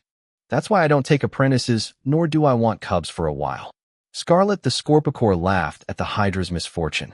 Too much hassle. I prefer keeping things simple. Either I trust someone, or I eat them. Whatever. If she leaves, I call dibs on her snacks. Fila the Behemoth couldn't understand why human servings were so small. Every time she went to a spa, the leader of the Beast Council spent a small fortune on food. Then I'll take her drinks. Scarlet replied. Thanks for your concern, girls. Faluel snarled while answering. Naurand, what part of I don't want to be disturbed you didn't understand? Master, can you please check what's wrong with Lucia? Naurand ignored her question and went straight to the point. What the fuck? Faluel jumped up the massage table, making her friend's expression turn serious. I can't feel any of the protections I laid. She took a control crystal out of her dimensional amulet and discovered that its light was gone. Someone has not only disabled them all, but they also managed to not trigger any of the alarms. I'll be there in a oh damn it. I can barely feel my lair as well. Someone has placed an air sealing array all around it to keep me from warping straight home. Don't worry, I can feel a failed to contact her lair as well, and so did Scarlet. Someone planned this carefully. They know where you are and with whom you are. I bet Scarlet attempted to say. Are you telling me that my children are in danger? Protector cut her short. His tone felt even less respectful than Naurand's. Fuck the mission, I'm going back. Tista, I'd go check on Rena if I were you. Naurand said while trying and failing to open a dimensional door near Celia's house. Litha's house is protected by more arrays than I can count and by the Queen's Core, whereas Celia has nothing but her hunting tools. In that moment, Naurand couldn't care less about the customers of the Heavenly Wolf seeing him use magic. A warp steps leading to the Tron Woods opened right beside his table, and it closed the moment he stepped through it. He ended the call while shape-shifting into his Rizar form and flying at breakneck speed. The images of his burning village kept replaying in front of his eyes, making him unable to put away the communication amulet. The contact runes were the only way now, and had to make sure that the few people who really knew who he was and who cared for him were still alive. Undead. Fila completed the phrase for Scarlet, ignoring the disrespect of a disciple toward their master for the first time in centuries. They can't use dimensional magic much, and they like to seal air magic to even the field. Can you help me to get back home? Faluel asked while conjuring her clothes. I'll do more than that. Those leeches didn't just mess with one of your disciples. They dared to tamper with your home, and even mine. I don't give a damn about humans, but if it's a war that the undead want, I'll gladly bring it to their doorstep. Fila's amulet was covered with so many runes that their light made it impossible to see the Davros underneath. Yet it took but a wave of her hand to activate them all at the same time. The only thing Lith hated about Lucia was that aside from the mana geyser located deep inside the Tron Woods, there wasn't another for almost 1,000 kilometers. It meant that, even if Solus was with him, he would have been forced to use a gate to Dirios, the capital of the Distar Marquette, and then to go home. With his movements tracked by the kingdom's system, going to Inca's mana geyser with his family in mortal danger would raise too many questions. Yet before giving his destination to the gate's clerk, Lith tried to contact Faluel, finally noticing all the missed calls. Tista, Solus, and the Hydra quickly brought him up to speed. Dirios quickly, he said the moment he learned that the mysterious aggressor had disabled even the Beast's gate network. Master Faluel, how long will it take you to get back to Lucia? I'm in the Empire, so my answer is, too long. I can use our network to get back to the kingdom, but from there I'll have to reach Dirios just like you. Faluel understood how dire the situation was when Lith called her master instead of professor. He unconsciously buttered her up only when he was desperate. I'm going to Rena's home, while Solus will wait for you at the usual spot. Tista said before closing the call. Solus felt helpless for one time too many. Without a mana geyser to empower the tower, without Lith to fuel her broken core, she was no different from an average fake mage.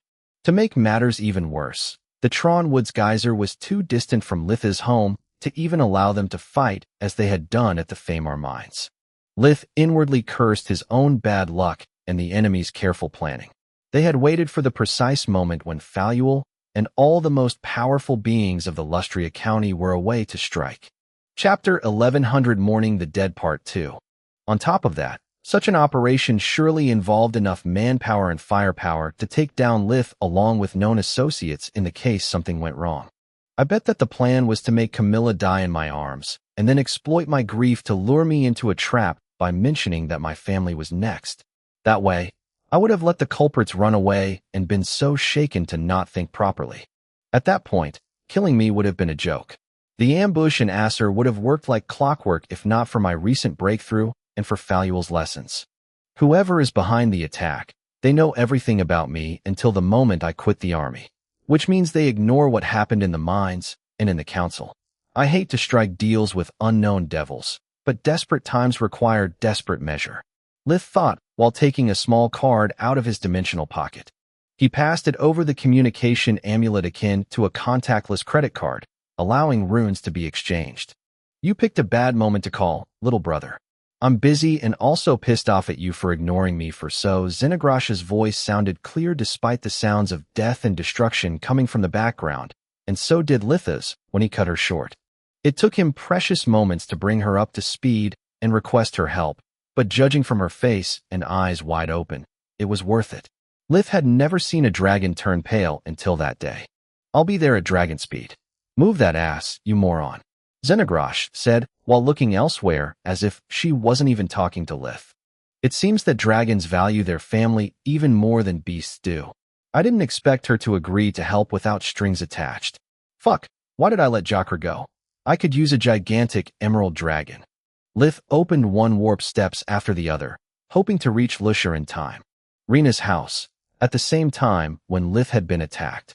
After the house's renovation, Zekel Proudhammer could afford a small inner garden to give his granddaughter Lyria a place where to play with her friends or with the swing that his uncle Lith had built for her. He would have never expected that a ghoul would use it as an access point to lead a small strike team inside the house, without anyone from the outside noticing. The ground rippled akin to the surface of a lake disturbed by a falling leaf, and a beautiful woman came out of it with her white dress still pristine. White ladies were the best to deal with children and magical protections alike. Born from the corpse of a woman who had killed her own children before committing suicide, white ladies were capable of using only two elements, water and darkness. They needed to feed on the life force of children, and they extracted it by drowning them. To do that, white ladies could lure and charm their victims so that they would be the ones opening the way for them. Children were easily swayed by nature, and a white lady's ability to speak and look like any child's mother made their mesmerized ability unstoppable. "Come to me, my baby. Mommy is so cold tonight and needs your help, Lyria."